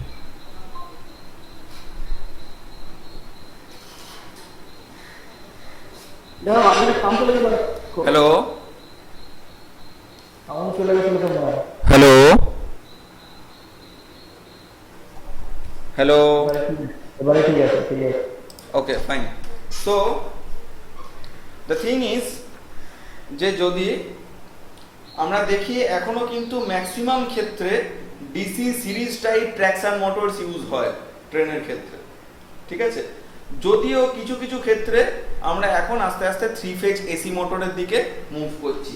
যেমন তোরা নিশ্চয়ই দেখেছিস যে এখন একটা নতুন ধরনের ট্রেন, যখন ট্রেন চলছিল তখন নিশ্চয়ই দেখেছিস যে একটা নতুন ধরনের ট্রেন বেশ কিছুদিন, নতুন তাও নতুন বলা যায় না, 1 বছর হয়ে গেল প্রায় এরকম ট্রেন এসছে, যে ট্রেনে কিন্তু আলাদা করে ইঞ্জিন কম্পার্টমেন্টের যে একটা হিউজ জায়গা লাগতো সেই জায়গাটা নেই, মাঝের যে ইঞ্জিনের একটা রুম থাকতো সেই জায়গাটা নেই, নিশ্চয়ই দেখেছিস। আইটিএগুলো কথা বলছো? হ্যাঁ হ্যাঁ হ্যাঁ, মানে লোকাল ট্রেনের কথা বলছি, লোকাল ট্রেন। আমি আইটিএর যে নামগুলো, হ্যাঁ, তো ওইগুলো কিন্তু ডিসি ট্র্যাকশন মোটর দিয়ে চলছে না, ওগুলো কিন্তু 3 ফেজ এসি মোটর দিয়ে চলছে। তো এরকম ভাবে এখন বেশ কিছু ডেভেলপমেন্টস করা হচ্ছে এবং বিভিন্ন রকম মোটরস নিয়ে ভাবনা চিন্তা করা হচ্ছে কোনটা বেটার হবে। তো জেনারেল ক্ষেত্রে এই ট্র্যাকশন মোটরগুলো আন্ডার ফ্রেম এগুলোকে মাউন্ট করা থাকে, আর এগুলো পিনিয়ন গিয়ার অ্যারেঞ্জমেন্ট দিয়ে কিন্তু হুইলের সঙ্গে লাগানো থাকে। পিনিয়ন গিয়ার অ্যারেঞ্জমেন্ট বলে এক ধরনের মেকানিক্যাল অ্যারেঞ্জমেন্ট হয়। পিনিয়ন একটা জিনিস, ছোট্ট একটা গিয়ারের মতো জিনিস, তার সঙ্গে গিয়ারকে অ্যাকচুয়ালি অ্যাসোসিয়েট করা থাকে। তো পিনিয়ন গিয়ার ঘুরলে পিনিয়নটাও ঘোরে, তো সেই রকম একটা অ্যাসেম্বলি দিয়ে কিন্তু এটা হুইলের সঙ্গে এটাকে অ্যাটাচ করা থাকে। নেক্সট আর একটা ইম্পর্টেন্ট জিনিস এর ক্ষেত্রে যেটা এখানে দেখানো নেই সেটা হচ্ছে স্মুদিং রিঅ্যাক্টর। স্মুদিং রিঅ্যাক্টর কি? রেকটিফায়ারের যে আউটপুটটা ম্যাক্সিমাম ক্ষেত্রে পালসেটিং হয়। কেন হয় সেটা আশা করি তোদের বোঝাতে হবে না। ম্যাক্সিমাম রেকটিফায়ারের ক্ষেত্রে আউটপুটটা হয় পালসেটিং টাইপ। তো সেটাকে কাউন্টার করার জন্য আমরা কি লাগাই, ওর মধ্যে একটা ক্যাপাসিটার লাগাই, একটা রেজিস্ট্যান্স লাগাই, ঠিক আছে। তার ফলে কিন্তু সেটা একটা স্ট্রেট লিনিয়ার ডিসি আউটপুট দিতে পারে। কিন্তু ইন কেস অফ লোকোমোটিভস আমরা তো সেটা ইউজ করতে পারি না, কারণ অত বড় ক্যাপাসিটার বা ইন্ডাক্টর লাগানো, সেটাকে মেনটেন করা, সেটাকে ইউজ করানো খুব মুশকিল। তো সেই জন্য সেখানে আমরা যেটা ইউজ করি সেটাকে বলা হয় স্মুদিং রিঅ্যাক্টর, ঠিক আছে। স্মুদিং রিঅ্যাক্টরটা বেসিক্যালি একটা কয়েল, একটা ইন্ডাকটিভ কয়েল, যেটা চোখ বলা যেতে পারে অনেকটা। সেটার মাধ্যমে কি হয়, সেটার মাধ্যমে এই যে পালসেটিং নেচার অফ ডিসি সেটা এলিমিনেট হয়ে একটা স্মুথ ডিসি আমরা আউটপুট পাই। তাই সেই জন্য এই যে মেন রেকটিফায়ার তারপরেই একটা ইউনিট থাকে যার নাম হচ্ছে স্মুদিং রিঅ্যাক্টর, অর্থাৎ যে ডিসি লিঙ্কটা পাওয়া যাচ্ছে সেটাকে স্মুথ করা হচ্ছে। তারপর আন্ডার ফ্রেম ইকুইপমেন্টস এর পরেই আরেকটা ইম্পর্টেন্ট জিনিস আছে, দ্যাট ইজ ব্রেক। এই ব্রেকটা বেসিক্যালি অনেকগুলো পার্টে আছে বলে এটাকে জাস্ট আন্ডার ফ্রেম ইকুইপমেন্ট বলে চালিয়ে দেওয়া যায় না, এটাকে একটা সেপারেট হেডিং হিসেবে আমরা ধরবো ব্রেককে। ব্রেকটা কি? ব্রেক হচ্ছে এই যে টর্কটা ডেভেলপ করে সেটাকে যদি আমার কোনো কারণে ডাউন করার দরকার পড়ে, ডাউন টু 0 করার দরকার পড়ে, অথবা একটা নির্দিষ্ট অ্যামাউন্টে ডাউন করার দরকার পড়ে, যে জিনিসটা ইউজ করা হয় তাকে বলা হয় ব্রেক। তো মোটামুটি অনেক রকমের ব্রেক ইউজ করা হয়। এয়ার ব্রেক আছে, ইন্ডিপেন্ডেন্ট ব্রেকিং সিস্টেম আছে, প্রপোর্শনেট ব্রেকিং আছে, ডাইনামিক ব্রেকিং আছে, রিজেনারেটিভ ব্রেকিং আছে, এরকম বিভিন্ন রকম ব্রেকিং সিস্টেম আছে, ঠিক আছে। তো এই ব্রেকিং সিস্টেমগুলো মোটামুটি বিভিন্নভাবে ইম্পর্টেন্ট, সেগুলোর ডিটেইলিং আমি পরবর্তী ক্লাসগুলোয় বলবো। প্রত্যেকটাকে আলাদা আলাদা করে ডিটেল করতে হবে, ডিটেল না করলে কিন্তু বোঝা যাবে না, মানে বোঝা রীতিমতো মুশকিল হবে আর কি। কারণ প্রত্যেকটা ব্রেকিং এর আলাদা আলাদা রকমের ইউজ আছে এবং সেগুলো আলাদা আলাদা ফিচার্স আছে, সেই জন্য ব্রেকিংটা আলাদা করে না বুঝলে মুশকিল হবে। ওকে,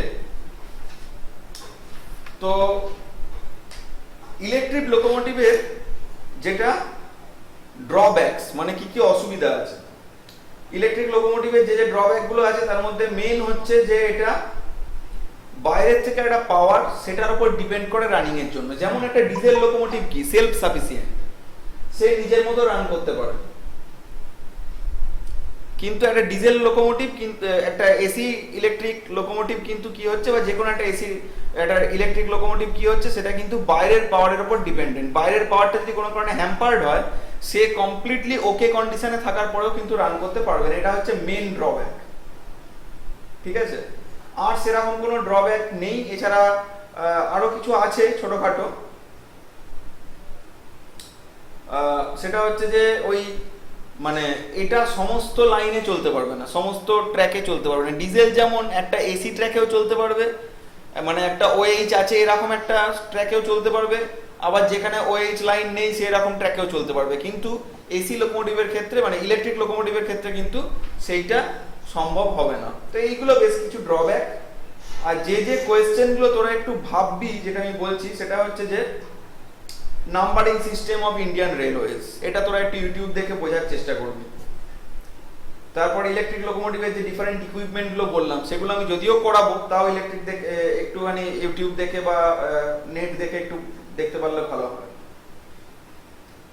কি কি ধরনের অটোমেশন ইউজ হয় এই ইলেকট্রিক ট্র্যাকে, যে আমাদের লোকোমোটিভ ট্র্যাক গুলো আছে সেখানে কি কি ধরনের অটোমেশন ইউজ হয়, কি কি ধরনের মোটর ইউজ হয় ট্র্যাকশন মোটর হিসেবে।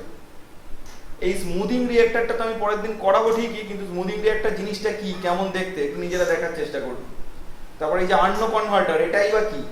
এই যে আমাকে আজকে এটা একজন জিজ্ঞেস করছিল যে কিভাবে কনভার্সনটা হয়, আর্নো কনভার্টার জিনিসটা কি। তারপর এই যে ভিসিবি এসিবি, এগুলো আমরা দেখলাম, এই ভিসিবি এসিবির মধ্যে ডিফারেন্সটা কি, ঠিক আছে। এই সব জিনিসগুলো তোরা একটুখানি নিজেরা দেখার চেষ্টা করবি। আর একটা জিনিস যেটা দেখাই সেটা হচ্ছে যে একটা এসি লোকোমোটিভের ব্লক ডায়াগ্রাম। দেখ, এই ব্লক ডায়াগ্রামটা থেকে কিন্তু এটা পরিষ্কার যে কোনটা কোথায় কিরকম ভাবে ইউজ হয়েছে, ঠিক আছে। ব্লক ডায়াগ্রামটা দেখ, ব্লক ডায়াগ্রাম থেকে কারোর কোনো কোয়েশ্চেন থাকলে আমাকে বল।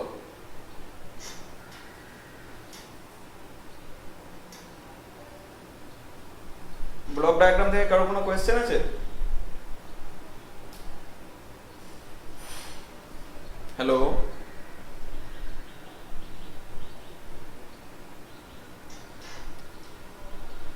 হ্যালো, দেখছি গো, দেখছি।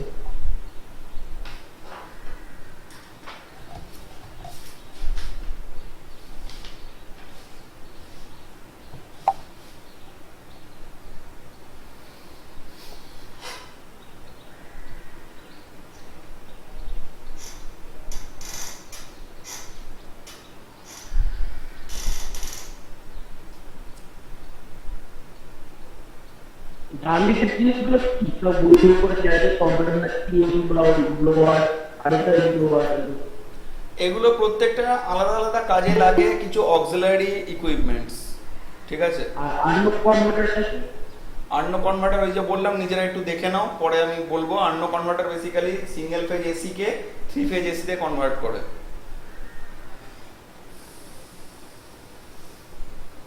তুমি তো বললে ডিসি কে এসি তে কনভার্ট করে। অবভিয়াসলি ডিসি কে এসি তে তো কনভার্ট করেই, তার জন্য আলাদা জিনিস রয়েছে। এখানে যেটা দেখানো আছে, দেখ সেটা একটা ডিসি লোকোমোটিভ ইউনিটের। দেখ নিচের যে মোটরগুলো সেগুলো ডাইরেক্টলি ডিসি তে চলছে। হ্যাঁ।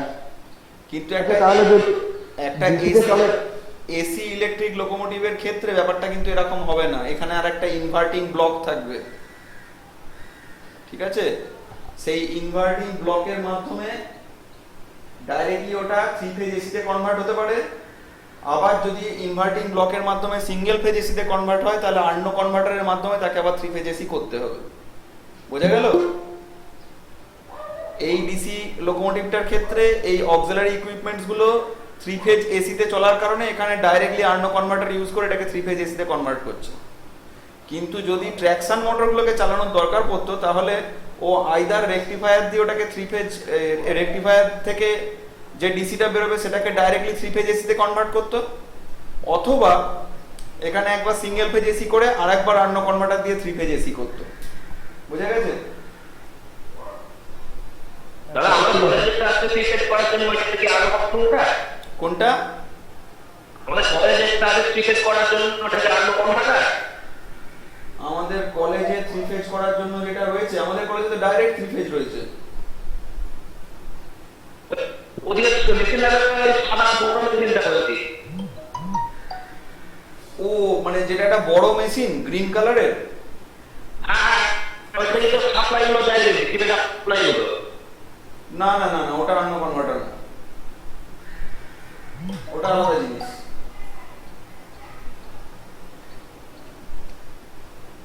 দাদা এখানে তো মানে এমনি নর্মাল তো সিঙ্গেল ফেজ সাপ্লাই নিলেও তো হয়ে যেত, মানে ওগুলো তো সবই সিঙ্গেল ফেজ কম্পোনেন্ট। তাহলে কোনগুলো সিঙ্গেল ফেজ কম্পোনেন্ট? কোনগুলো সিঙ্গেল ফেজ কম্পোনেন্ট? ওই যে পরে যেগুলো আর্নো কনভার্টার দিয়ে করেছে, ওগুলো প্রত্যেকটা 3 ফেজ কম্পোনেন্ট। তাহলে ওখানে দেখালো মানে সিঙ্গেল ফেজে কোনখানে? আগে ডায়াগ্রামটা ডায়াগ্রামটা তোর সিঙ্গেল পেজে দেখায়নি তো, ওখানে ইনভার্টার দেখিয়েছে। ইনভার্টার মানে যে সেটা সিঙ্গেল পেজে কনভার্ট করবে সেরকম কোনো ব্যাপার নেই কিন্তু। আচ্ছা আচ্ছা আচ্ছা হ্যাঁ হ্যাঁ ঠিক আছে। এগুলো প্রত্যেকটা 3 ফেজ ইকুইপমেন্টস। এগুলো যে যখনই একটা জিনিস সিম্পল জিনিস জেনে রাখবি, যখনই ইন্ডাস্ট্রিয়াল লেভেলে কোনো কিছু হবে, industrial blower, industrial compressor, industrial ওই মানে পাম্প, এই জাতীয় জিনিসপত্রগুলো যখনই হবে জেনে রাখবি সেগুলো 3 ফেজ। ডোমেস্টিকের বাইরে এনিথিং দ্যাট ইজ 3 ফেজ। 3 ফেজের ক্ষেত্রে অনেকগুলো ডিস্টিংগুইশড সুবিধা আছে। প্রথম কথা হচ্ছে এর পাওয়ার হ্যান্ডেলিং অনেক বেটার। দ্বিতীয় কথা হচ্ছে এর টর্ক ডেভেলপমেন্টের জন্য যে পাওয়ারটা দরকার পড়ে সেটা 3 ফেজ থেকে পাওয়া অনেক সহজ। প্লাস হচ্ছে আলাদা করে নিউট্রালের ওপর কোনো মানে নেই, কোনো ডিপেন্ডেন্সি নেই। 3 ফেজের মোটরের ক্ষেত্রে তো কোনো নিউট্রালের উপর ডিপেন্ডেন্সি থাকে না, জানিস নিশ্চয়ই। সেটা স্টার কানেক্টেড হোক কি ডেল্টা কানেক্টেড হোক, নো নিউট্রাল ইজ নিডেড। বোঝা গেছে? হ্যাঁ এটা থেকে আর কোনো কোয়েশ্চেন? এটা এই ব্লক ডায়াগ্রামটা থেকে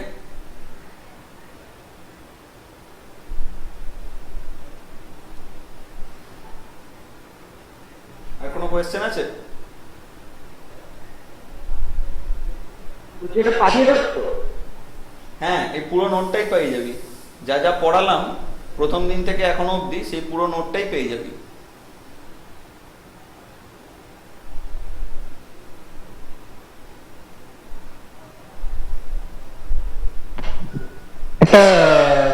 একটা প্রশ্ন আছে দাদা, হলো ওই দুখানা স্মোলিং রিঅ্যাক্টর দেখাচ্ছে, মানে ওটা কি দুখানা দিতে পারেন? একটা দিলে কোনগুলো? স্মোলিং রিঅ্যাক্টর যেটা, ওই যে স্মোলিং রিঅ্যাক্টর যেটা দেখাচ্ছে ব্লক ডায়াগ্রামে। Smoothing reactor. হ্যাঁ, স্মুদিং রিঅ্যাক্টর তো দুটোই থাকবে। আচ্ছা আলাদা আলাদা রেকটিফায়ার ব্লক। তো আমি কি বললাম, এক একটা রেকটিফায়ার ব্লক থেকে 3টে করে ডিসি ট্র্যাকশনকে চালাচ্ছে। বুঝতে পেরেছি। তাহলে তাই দুটোর ক্ষেত্রে আলাদা আলাদা দুটো স্মুদিং রিঅ্যাক্টর লাগবে। স্মুদিং রিঅ্যাক্টরটা হচ্ছে এক ধরনের বৃহৎ আকৃতির চোখ। চোখ হয় জানিস তো, কয়েল, চোখ কয়েল। হ্যাঁ, তো বৃহৎ আকৃতির চোখ কয়েল হচ্ছে স্মুদিং রিঅ্যাক্টর। সেটা কি করে, ওই যে রিপিলিং ডিসি মানে পালসেটিং ডিসি যেটা পাচ্ছি এসি কে কনভার্ট করে সেটাকে স্মুথ করে। বুঝতে পেরেছি। Any other question?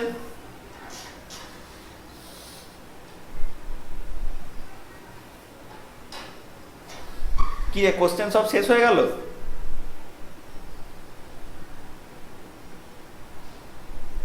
দেখ, আমি কিন্তু কোশ্চেন অ্যান্সার দেওয়ার জন্য একদম রেডি থাকি সব সময়। তো কোশ্চেন সব শেষ হয়ে গেলে হবে কি করে? This is very bad.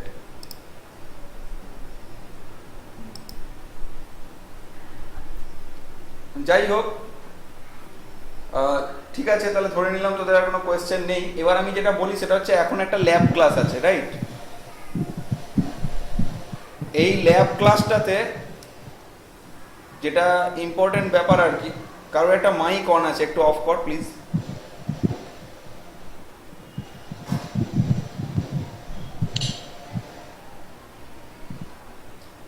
এই যে এই ট্র্যাকশনের ল্যাব ক্লাস, এই ট্র্যাকশনের ল্যাব ক্লাসটাতে তোদেরকে কি করতে হবে আমি বলে দিচ্ছি। তোরা সিলেবাসে দেখলেই দেখতে হবে যে তোদের কিছু সিট বানাতে হবে, মানে হাতে আঁকতে হবে, ঠিক আছে? ফুল সিটে হাতে আঁকতে হবে, ওকে? ওখানে ফুল সিটই বোধহয় বলা আছে, আমাকে দেখে নিতে হবে। ফুল সিট অথবা হাফ সিট হতে পারে, সেটা আমি দেখে নিয়ে তোদেরকে বলতে পারবো। সেটাতে হাতে আঁকতে হবে, আমি কি কি আঁকতে হবে সেটা বলে দেবো। তার মধ্যে একটা আছে প্যান্টোগ্রাফ, একটা আছে এসি যে সাবস্টেশনটা একে সাপ্লাই দেয়, ঠিক আছে, যে সাবস্টেশনটা ওএইচ লাইনকে সাপ্লাই দেয় তার একটা এসএলডি সিঙ্গেল লাইন ডায়াগ্রাম। আর আছে যতদূর মনে পড়ে আমার, এই যেখানে যেখানে গিয়ে এই ওএইচ লাইনটা ডিভাইড হয় সেখানে বেশ কিছু ইকুইপমেন্টস থাকে, ওই ইকুইপমেন্টসগুলোর ড্রয়িং। আর হচ্ছে এই খানিকক্ষণ আগে যেটা দেখালাম এই জিনিসটা, এটার ড্রয়িং। এই রকম গোটা চারেক ড্রয়িং আছে যেগুলো তোদেরকে কিন্তু এই বড় A0 বা A1 সিট যেগুলোকে বলে সেই সিটে ড্র করতে হবে। আমি ঠিক বলে দেবো যে ওটা A0 গোটাটার মধ্যে আঁকতে হবে নাকি না সেটাকে হাফ করে নিয়ে তার মধ্যে আঁকতে হবে, এটা আমি সিলেবাসটা দেখে বলে দেবো। তবে এই ল্যাবটার কাজ হচ্ছে এটাই, এই ধরনের জিনিসপত্রগুলো ড্রয়িং করানো। ওকে, বোঝা গেল?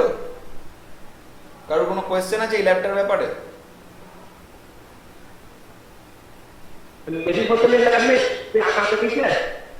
দেখবি সিলেবাসে দেয়া আছে।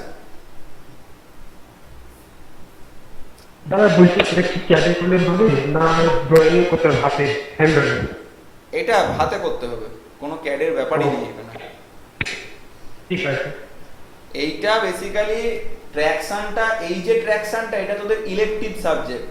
তোরা যদি সিলেবাস দেখিস তাহলে দেখতে পাবি যে তোদের ট্র্যাকশনের ক্ষেত্রে যেটা ব্যাপার সেটা হচ্ছে এটা হচ্ছে ইলেকটিভ সাবজেক্ট।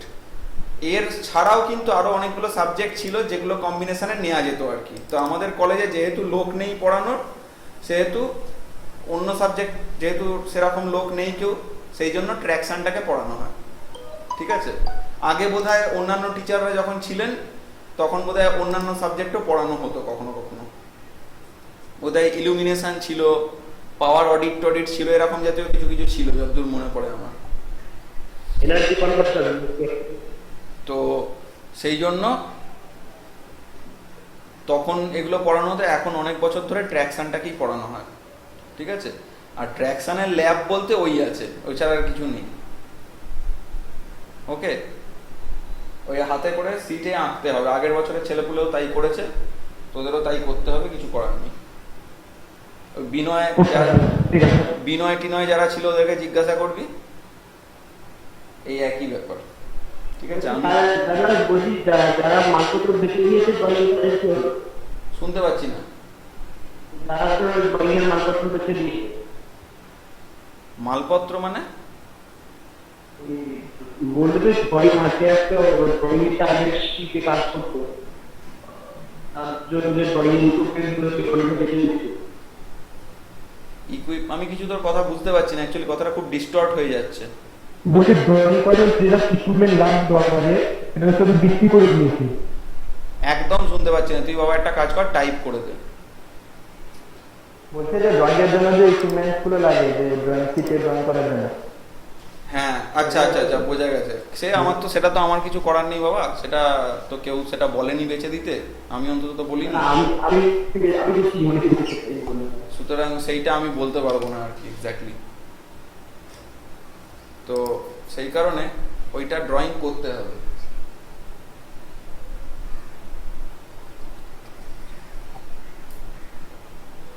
ঠিক আছে, ওইগুলো কোনো একটা ভাবে অ্যারেঞ্জ করে ড্রয়িং করতে হবে, যেটা আছে তোদের সিলেবাসে আর কি, কিছু করার নেই না। সিলেবাসটা ডাউনলোড করে একটু দেখে নিবি, ট্র্যাকশন ইলেকটিভ। আর তোদের আর একটা সাবজেক্ট আছে ইউটিলাইজেশন ট্র্যাকশন, সেটা বোধহয় সুবল স্যার নেবেন। ওইটা পুরোপুরি আলাদা সাবজেক্ট, কিন্তু ওর মধ্যেও ট্র্যাকশনের একটা ছোট্ট পার্ট আছে। তো ট্র্যাকশনটা পড়লে বেসিক্যালি ওই পার্টটাও পড়া হয়ে যাবে, ঠিক আছে। আচ্ছা, তোদের আর যে কোনো ইলেকট্রিক্যাল এই লোকোমোটিভ সম্বন্ধে কোনো কোয়েশ্চেন আছে? এনিওয়ান? আচ্ছা, কোনো কোয়েশ্চেন? শুনতে পাচ্ছি না ঠিক করে, একটু বলছি যে এটা মনে হয় ওভারহেড লাইন দিয়ে যাচ্ছে, তাহলে পেট্রোল শহর ইউজ হবে এখানে। ওয়েল, মেট্রো রেলের ক্ষেত্রে কিন্তু এই যে ট্র্যাকশন সিস্টেমটা সেটা কিন্তু একটু আলাদা। কারণ মেট্রো রেলের ক্ষেত্রে যেটা হয় সেটা হচ্ছে মেট্রো রেলের ক্ষেত্রে সাইডে একটা রেল থাকে, সেই সাইডের রেলটা থেকে 750 ভোল্ট ডিসি কিন্তু ও 750 ভোল্ট এসি কিন্তু ও নিয়ে নেয়, সেটার মাধ্যমে কিন্তু রান করায় ট্রেনটাকে, ঠিক আছে। হ্যাঁ, 3 ফেজ না সিঙ্গেল ফেজ? সিঙ্গেল পেজ, একটা লাইন থেকে নেয় বললাম তো, একটাই রেলে ওটা যে কালেক্টর। মেট্রো লাইনের উপর তো লেখা থাকে ডেঞ্জার হাই ভোল্টেজ ডিসি বা 20 কেভি ডিসি এরকম লেখা থাকে। হ্যাঁ, যেটা লেখা থাকে ওই যে লাইনটা, যে একটা সিঙ্গেল লাইনের উপর ঢাকনা দেওয়া থাকে এবং এইসব লেখা থাকে, ওটাই হচ্ছে কালেক্টর লাইনটা, রেড কালার দেওয়া থাকে। ওইটার মধ্যেই 750 ভোল্ট এসি থাকে, 750 ভোল্ট এসি। মাঝে তো কি লেখা থাকে? কি মানে লাইনের উপর কোনটা কি লেখা থাকে? লাইনের উপর লেখা থাকে তো 750 ভোল্ট এসি। বলি ওটা কি লেখা থাকে? হাই ভোল্টেজ ডিসি লেখা থাকে। সে কেন লেখা থাকে সে তো বুঝতেই পারছিস, কসান হিসেবে, যাতে লোকজন ওটাতে হাত না দেয়। মানে ওটা ডিসি একটা থাকে, কিন্তু ওটা এসি তে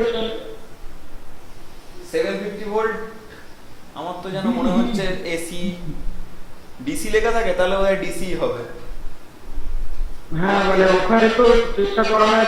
আমার অ্যাকচুয়ালি খেয়াল পড়ছে না, আমার যেন মনে হচ্ছে এসি দেখেছি আমি। আমি এটা শুনতে যে মেট্রো ইন্ডিকেশনে একটু কিছুটা হালকা করা যায়, যেহেতু উপরে নিচে যেতে হয়। তো এটা অবশ্য ঠিক যে ওখানেতে ডিসি থাকাটাই স্বাভাবিক, কারণ এসি যদি থাকে নিউট্রালের খুব কাছাকাছি, সেক্ষেত্রে আর্কিং এর চান্স থেকে যায়। মানে মেট্রোতে আমি যদি শুনেছি ডিসি করা high voltage DC. High voltage মানে 750 ভোল্ট ডিসি, ওটাকে হাই ভোল্টেজ বলা যায় কিনা জানি না। না 20 কেভি মতো লেখাটা দেখবো আমি দেখেছি, কিন্তু ছবি মেট্রোটা শুনতে পারি। আমাকে এবার চেক করতে দে, আমি চেক করে বলছি। আমি ইন্টারনেটে চেক করে দেখে নিচ্ছি কি থাকে না থাকে। দাদা তো 750 ডিসি থাকে। আমি দেখে নিচ্ছি মেট্রো রেলওয়ে। আমি তো যাতায়াত করতাম না দাদা, যেহেতু 750 ডিসি থাকে। না, ও যে বলছে 20 কেভি না কি যেন একটা কিছু, আমি তো সেরকম জানি না আর কি। আমি দেখিনি সেরকম, তবে ওখানে 750 ডিসি লেখা থাকে, এটা ছিল কারণ যাতায়াত করতাম জানি। হাই ভোল্টেজ ডিসি দেখেছি, 20 কেভি 750 লেখা থাকে। না না না 750 লেখা থাকে, এটা আমি শিওর। হাই ভোল্টেজ দেখেছি। দেখ, যত মেট্রো আছে না, যত মেট্রো আছে ওয়ার্ল্ড ওয়াইড, টোকিও থেকে শুরু করে বাকি যা কিছু, সেগুলো ম্যাক্সিমামই কিন্তু 750 ভোল্ট ডিসি ইউজ করে। মানে অত হায়ার মানে ভোল্টেজ 20 কেভি টেভি ইউজ কিন্তু করছে, আমি এরকম কোনো এভিডেন্স পেলাম না। ঠিক আছে, হ্যাঁ মানে হতে পারে, কারণ যেহেতু লাইনে একের উপর দিয়ে কাজে যায়। দেখ মেট্রো রেলওয়ের সম্বন্ধে যাবতীয় যেটা আর কি ডেটা, সেটা আমি দেখ একটা লিংক পাঠাচ্ছি তোদের, এই লিংকে কিন্তু পেয়ে যাবি। একটা লিংক পাঠাচ্ছি, দেখ এই লিংকটাই কিন্তু পেয়ে যাবে। এখানে কিন্তু 750 ভোল্ট ডিসি বলা আছে।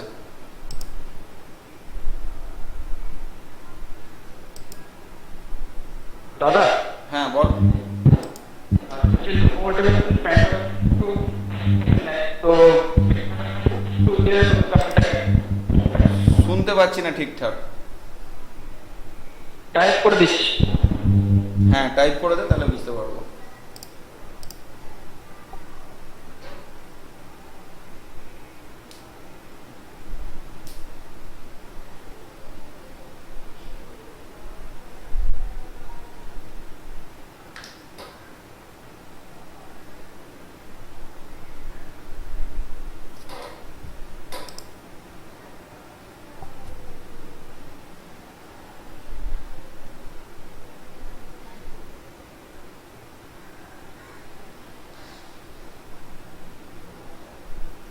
লোকোতে প্যান্টোগ্রাফের থ্রু কারেন্ট নেই, তো মেট্রোতে কিসের থ্রু কারেন্ট নেই? কারেন্ট নেই মানেটা কি? আচ্ছা, কারেন্ট নেয়। আচ্ছা আচ্ছা আচ্ছা আচ্ছা, লোকোতে প্যান্টোগ্রাফের থ্রু কারেন্ট নেয়। মেট্রোতেও যেটা ইউজ করে সেটাকেও প্যান্টোগ্রাফের টাইপেরই একটা জিনিস, সেটাকে লিঙ্কটা হোয়াটসঅ্যাপ গ্রুপে দাও। কেউ একটা এটাকে হোয়াটসঅ্যাপ গ্রুপে কপি করে দেওয়া, ঠিক আছে? তো তোর কোয়েশ্চেনটা হচ্ছে মেট্রোর প্যান্টোগ্রাফটা কেমন দেখতে, এই তো? সেটা আমি দেখিয়ে দিচ্ছি।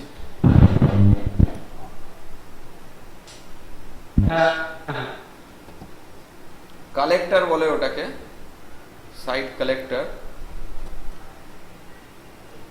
আমি সেটা ছবি খোঁজার চেষ্টা করছি।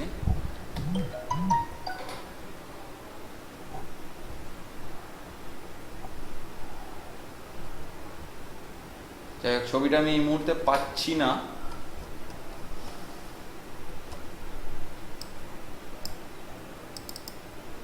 পেলে আমি ওটা পাঠিয়ে দেবো হোয়াটসঅ্যাপ গ্রুপে, ঠিক আছে? আমার কাছে একটা ভিডিও ছিল ওইটার ওপর, পাওয়ার কালেক্টরটার ওপরে,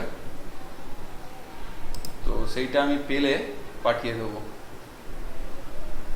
ওকে,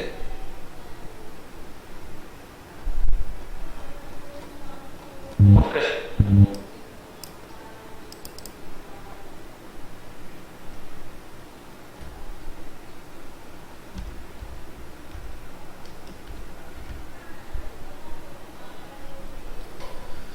পাচ্ছি না, সেটা পেলে আমি পাঠিয়ে দেবো, ঠিক আছে? আর কোনো কোয়েশ্চেন? আচ্ছা দাদা, বলো। বলছি এখন বেশিরভাগ ইঞ্জিনের মানে মেন লোকো ইঞ্জিনের জায়গাটা অনেক স্পেসটা ছোট হয়ে যাচ্ছে, মানে ওইটা কি করে হচ্ছে? মানে আগে তো বড় হতো, এখন অতটা তো দেখা যায় না মানে নিউ ট্রেন গুলোতে। কোন জিনিসটা ছোট হয়ে যাচ্ছে? মানে ইঞ্জিনের স্পেসটা বলতে চাইছেন অনেক ইঞ্জিনের স্পেসটা ছোট হয়ে যাচ্ছে কারণ এখন ডেভেলপিং টেকনোলজি তৈরি হচ্ছে, এখন এসি ট্র্যাকশন মোটর ইউজ করা হচ্ছে। তো basically AC traction motor use করলে দেখ অনেক ক্ষেত্রেই যদি সেরকমভাবে অ্যাডভান্স বানানো যায় তাহলে আমার অনেকগুলো ইকুইপমেন্ট কমে যাবে। প্রথম কথা, আমার শুধু ট্রান্সফরমারে কাজ চলে যাবে, ট্রান্সফরমারটার পরে আমাকে জাস্ট একটা আর্নো কনভার্টার ইউজ করতে হবে, আমার ডিসিতে কনভার্ট করার কোনো দরকারই পড়বে না। সেক্ষেত্রে জাস্ট ডাইরেক্টলি একটা আর্নো কনভার্টার দিয়ে ওটাকে 3 ফেজ এসিতে কনভার্ট করে দেওয়া যাবে। অবভিয়াসলি তাহলে রেকটিফায়ার ব্লকের জায়গাটা কমে গেল। প্লাস হচ্ছে 3 ফেজ মোটর ইউজ করলে যেটা সুবিধা, ডিসি মোটরের থেকে তার স্পেসিং অনেক কম, এবং তাকে কন্ট্রোলের জন্য যে ড্রাইভস গুলো লাগে তারও স্পেসিং অনেক কম, তাই জন্য ওর জায়গাটা কমে যাচ্ছে, ছোট হয়ে যাচ্ছে জায়গা। ওকে ওকে, বুঝতে পেরেছি। তাই জন্য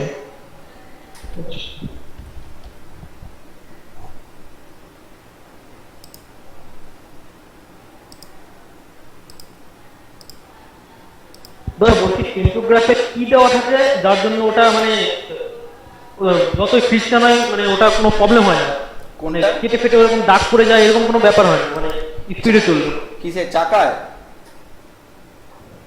না না কার্বাইড না, না সেন্টোগ্রাফে যে ব্ল্যাক কালারের যে ইয়েটা থাকে, লেয়ারটা থাকে, ওটা কিসের? কোন জিনিসে? মানে তারে তারে যেখানে তার আর ইয়ে তারটা এরকম ভাবে কাজ হয় যেখানে তার উপরটা যে ইয়েটা থাকে।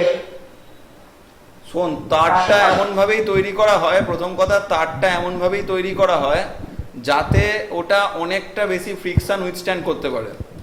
সেকেন্ডলি যেটা, সেটা হচ্ছে যে প্যান্টোগ্রাফটা থাকে সেটা যদি ওপরের পার্টটা কেউ দেখে তাহলে দেখবে সেটাকে একদম পলিশড করে রাখা হয়, প্লাস পলিশড করে রাখা হয়, প্লাস তার মধ্যে মানে সেটাকে টাইম টু টাইম মেনটেন করা হয়। দেখ, যে কোনো ইকুইপমেন্ট যদি আমরা ওর মাঝখানে মেটাল ছাড়া অন্য যে কোনো ইকুইপমেন্ট দেওয়ার চেষ্টা করি বা যে কোনো একটা কেমিক্যাল দেওয়ার চেষ্টা করি, তাহলে যেটা হবে সেটা হচ্ছে সেটা কিন্তু কন্ট্যাক্টিংয়ে বাধা সৃষ্টি করবে, যেটা কিন্তু আমার লক্ষ্য নয়। সেই জন্য ইটসেলফ মেটালগুলোকেই এরমভাবে ডিজাইন করা হয় যাতে ফ্রিকশনটা সবচেয়ে লোয়েস্ট হয়। ওয়ারেন্টি ইউজ করা হয় ওটাকে, মানে কি কপার ওয়্যার ইউজ করা? কি জিনিস? মানে ওয়্যারটা ইউজ করা হয় তোমার কাইটের, মানে তার ক্ষেত্রে কাইটের কানেক্টিং তারের ক্ষেত্রে এসিএসআর মানে কি মেটেরিয়াল, কি মানে কপার না অ্যালুমিনিয়াম না কি? তোরা গ্রাফাইট থাকে, মানে সলিড কপার হচ্ছে private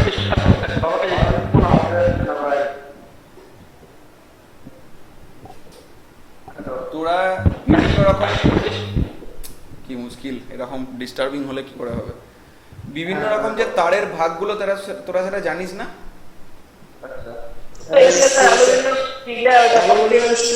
aluminium conductor steel reinforce. হ্যাঁ হ্যাঁ, আমি সেটাই বলছি, তখন থেকে বলে যাচ্ছি এসিএসআর, কেউ বুঝতে পারছে না কি ব্যাপার। তোরা মানে তোদের এগুলো পড়ানো হয়নি? পড়ানো হয়েছে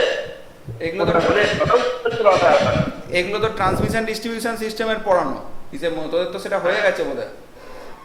হ্যাঁ তাই কোথায় ভাবছি। হয়েছে? হ্যালো হ্যাঁ হ্যালো হ্যাঁ বলছি যে একটা কোশ্চেন ছিল, কি বলো? বলছি দাদা মেটালের জায়গায় যদি ওরকম ভাবে ইয়ে মার্কাটি যদি ইউজ করা হতো তাহলে কি ফ্রিকশনটা কমে যেতে পারে? এক বিন্দু বুঝতে পারলাম না, টাইপ করে দে। বলছি মেটালের জায়গায় যদি মার্কাটি ইউজ হতো তাহলে তো ফ্রিকশন থাকতো না। আমি একটা বিন্দু ওয়ার্ডগুলো বুঝতে পারছি না, টাইপ করে দে।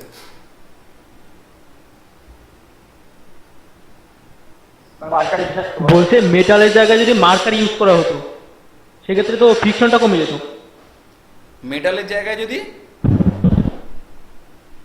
Mercury, mercury marker. পারদ, হ্যাঁ মেটালের জায়গায় মার্কারি কিভাবে ইউজ করবে? স্যার যদি কোনোভাবে করা যেত তাহলে না না মানে কন্ট্যাক্টিং পয়েন্টটা শুধু কন্ডাক্টিং পয়েন্টে মার্কারি, মার্কারি প্রথম কথা হচ্ছে নর্মাল টেম্পারেচারে লিকুইড, তাকে কন্ডাক্টিং পয়েন্টে কি করে ইউজ সে করবে? তো জানি। সে তো স্পিলিং হয়ে যাবে। আর সবই যদি আবিষ্কার করে দেবো আমি, তাহলে আমি তো ডিপ্লোমা ইঞ্জিনিয়ার এমটেক ইঞ্জিনিয়ার হয়ে যেত। সেইটাই ব্যাপার। মার্কারি মাথায় ফ্রিকশনটা হবে না। আরে মার্কারি সারফেস টেনশন বেশি, ওটা লাগবে না। আর আর ওটা লাগবে না তো জানি, কিন্তু ঠিক আছে জাস্ট টাচ হলেই তো হয়ে যাবে না। লাগবে না সেটা তো ভালো জিনিস আরো, মানে লাগবে না। সুবিধা তো সেটাই আরো। ওর যে ইন্টারমলিকুলার বন্ড প্রচন্ড বেশি, মানে ইন্টারমলিকুলার অ্যাট্রাকশন বন্ড। আরে দূর বাবা, পিস্টোটান বেশি বলেছি, সার্ভিস টেনশন বেশি বলেছি, আর কত কিছু বলবি, ওইটাকে আর কুড়ি বিজি ব্যাখ্যা করতে হবে না। নতুন কিছু থাকলে বল। আচ্ছা, ঠিক আছে, ঠিক আছে। আমি যেটা বলছি শোন, আমি তোদেরকে একটা ওয়েবসাইটের লিংক দিচ্ছি, ঠিক আছে? এই ওয়েবসাইটের লিংকটায় সব কিছু একদম পারফেক্টলি ভিডিও করে বোঝানো আছে, এবং তোরা যে ছবিগুলো যেটা আমি এতক্ষণ খুঁজছিলাম সেই ছবিগুলো এখানে পরিষ্কার দেওয়া আছে যে কিভাবে ডিফারেন্ট ডিফারেন্ট প্যান্টোগ্রাফ কানেক্টেড থাকে আলাদা আলাদা সিস্টেমে, ঠিক আছে?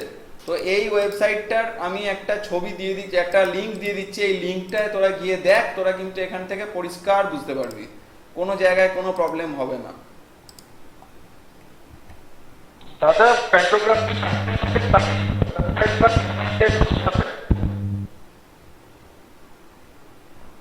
হ্যালো হ্যালো, হ্যালো কথা বোঝা গেল না।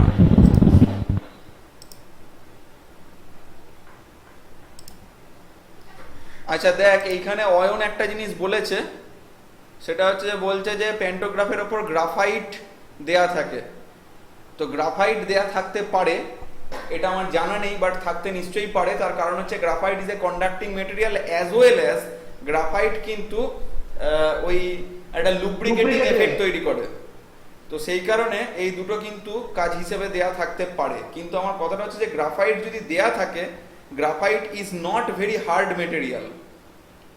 ইন দ্যাট কেস একটা নির্দিষ্ট ডিস্টেন্স চলার পর তো গ্রাফাইটটা ওখান থেকে মানে ক্ষইতে থাকবে, ক্ষয়ে গিয়ে সেটা সেখান থেকে বেরিয়ে যেতে থাকবে। যাই হোক, এটা আমাকে কেউ জেনে কনফার্ম করিস, কারণ বেসিক্যালি এগুলো তো খুব স্পেশালাইজড সাবজেক্ট। এই সাবজেক্টগুলোতে জানার কোনো শেষ নেই, যারা ওই ফিল্ডে কাজ করে তারা বেস্ট বলতে পারবে, ঠিক আছে? কারণ আমি তো রেলের সঙ্গে সেইভাবে যুক্ত নই কোনোভাবে, কোনোদিন থেকে মানে কোনোদিনই কোনো দিক থেকেও যুক্ত নই, সেই জন্য এটা যারা কাজ করে তারা বেটার বলতে পারবে। বাট আমি যে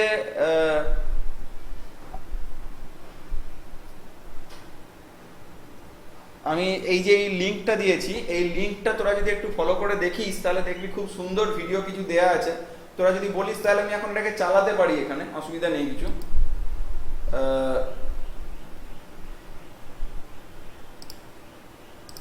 তাহলে আমি এটাকে এখানে চালাতে পারি আর কি, যদি তোরা বলিস।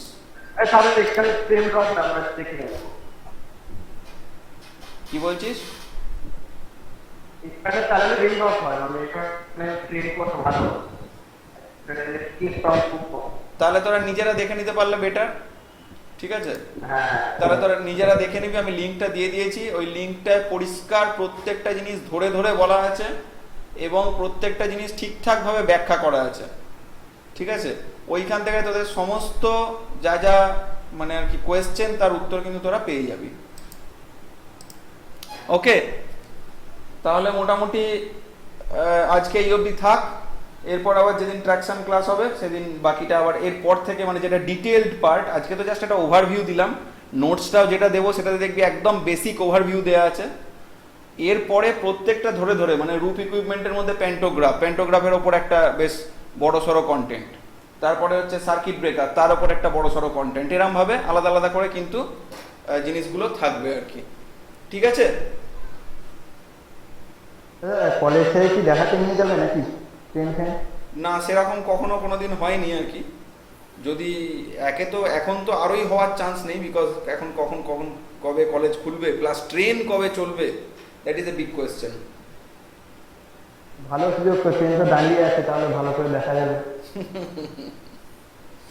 আর একটা জিনিস যেটা তোদের সিলেবাসে আছে কিনা আমি জানি না, যেটা খুব মানে ইম্পর্টেন্ট, সেটা হচ্ছে যে এই ট্র্যাকশনের মধ্যেই বেশ কিছু লোকোমোটিভস আছে যেগুলো স্পেশাল পারপাস লোকোমোটিভ, সেগুলো নিয়ে আলোচনা করাটা খুব ইন্টারেস্টিং ব্যাপার। তার কারণ আমি এইগুলো সম্বন্ধে যেমন প্যাসেঞ্জার ট্রেন ফ্রেন সম্বন্ধে আমার খুব একটা আইডিয়া নেই, but in case of those locomotives, যে লোকোমোটিভসগুলোর ক্ষেত্রে স্পেশাল কিছু অটোমেশন ইউজ করা হয় ট্রেন ট্র্যাকের যে মানে আর কি মেনটেনেন্স বা অ্যাক্সিডেন্ট থেকে রিভাইভাল, এইসব কাজের জন্য, তো সেই জন্য আমার ওইগুলোর উপর একটু আগ্রহ আছে। তো ওইগুলো নিয়েও আমি একদিন আলোচনা করব আর কি, যে এক এক ধরনের এরকম লোকোমোটিভস আছে যেগুলো স্পেশাল পারপাস ইউজ করা হয়।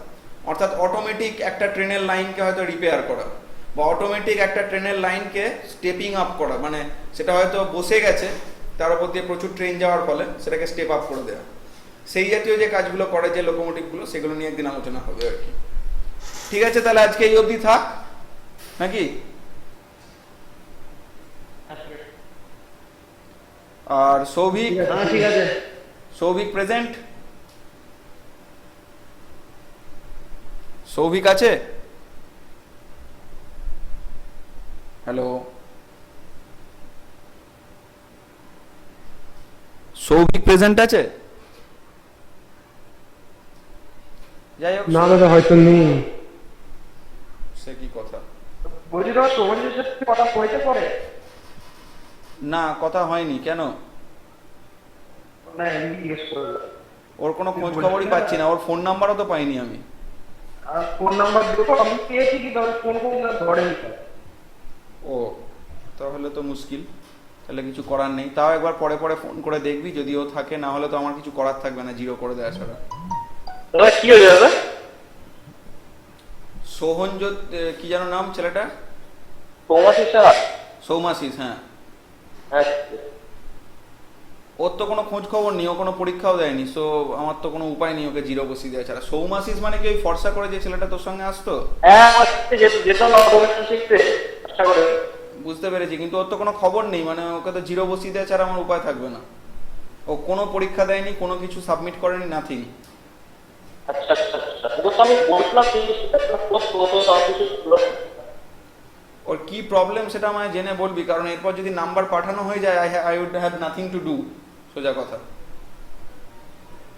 ও আচ্ছা ঠিক আছে, বললো মাঝে মধ্যে পরে জানি না, ঠিক আছে দেখা যাক কি যাচ্ছে, তাহলে তোমার তারপর মানে আরেকটা ব্যাপার যেটা, সেটা হচ্ছে যে ও তো কোনো ক্লাসও অ্যাটেন্ড করছে না। হ্যাঁ আমি বললাম তো পড়েছিল একটা ক্লাস, তারপর পড়ছিল। ওর সঙ্গে একটু কথা বলে আমাকে জানাবি কি স্ট্যাটাস, ওকে? ঠিক আছে, যদিও বলবে তাহলে তোমাকে দেখতে হবে।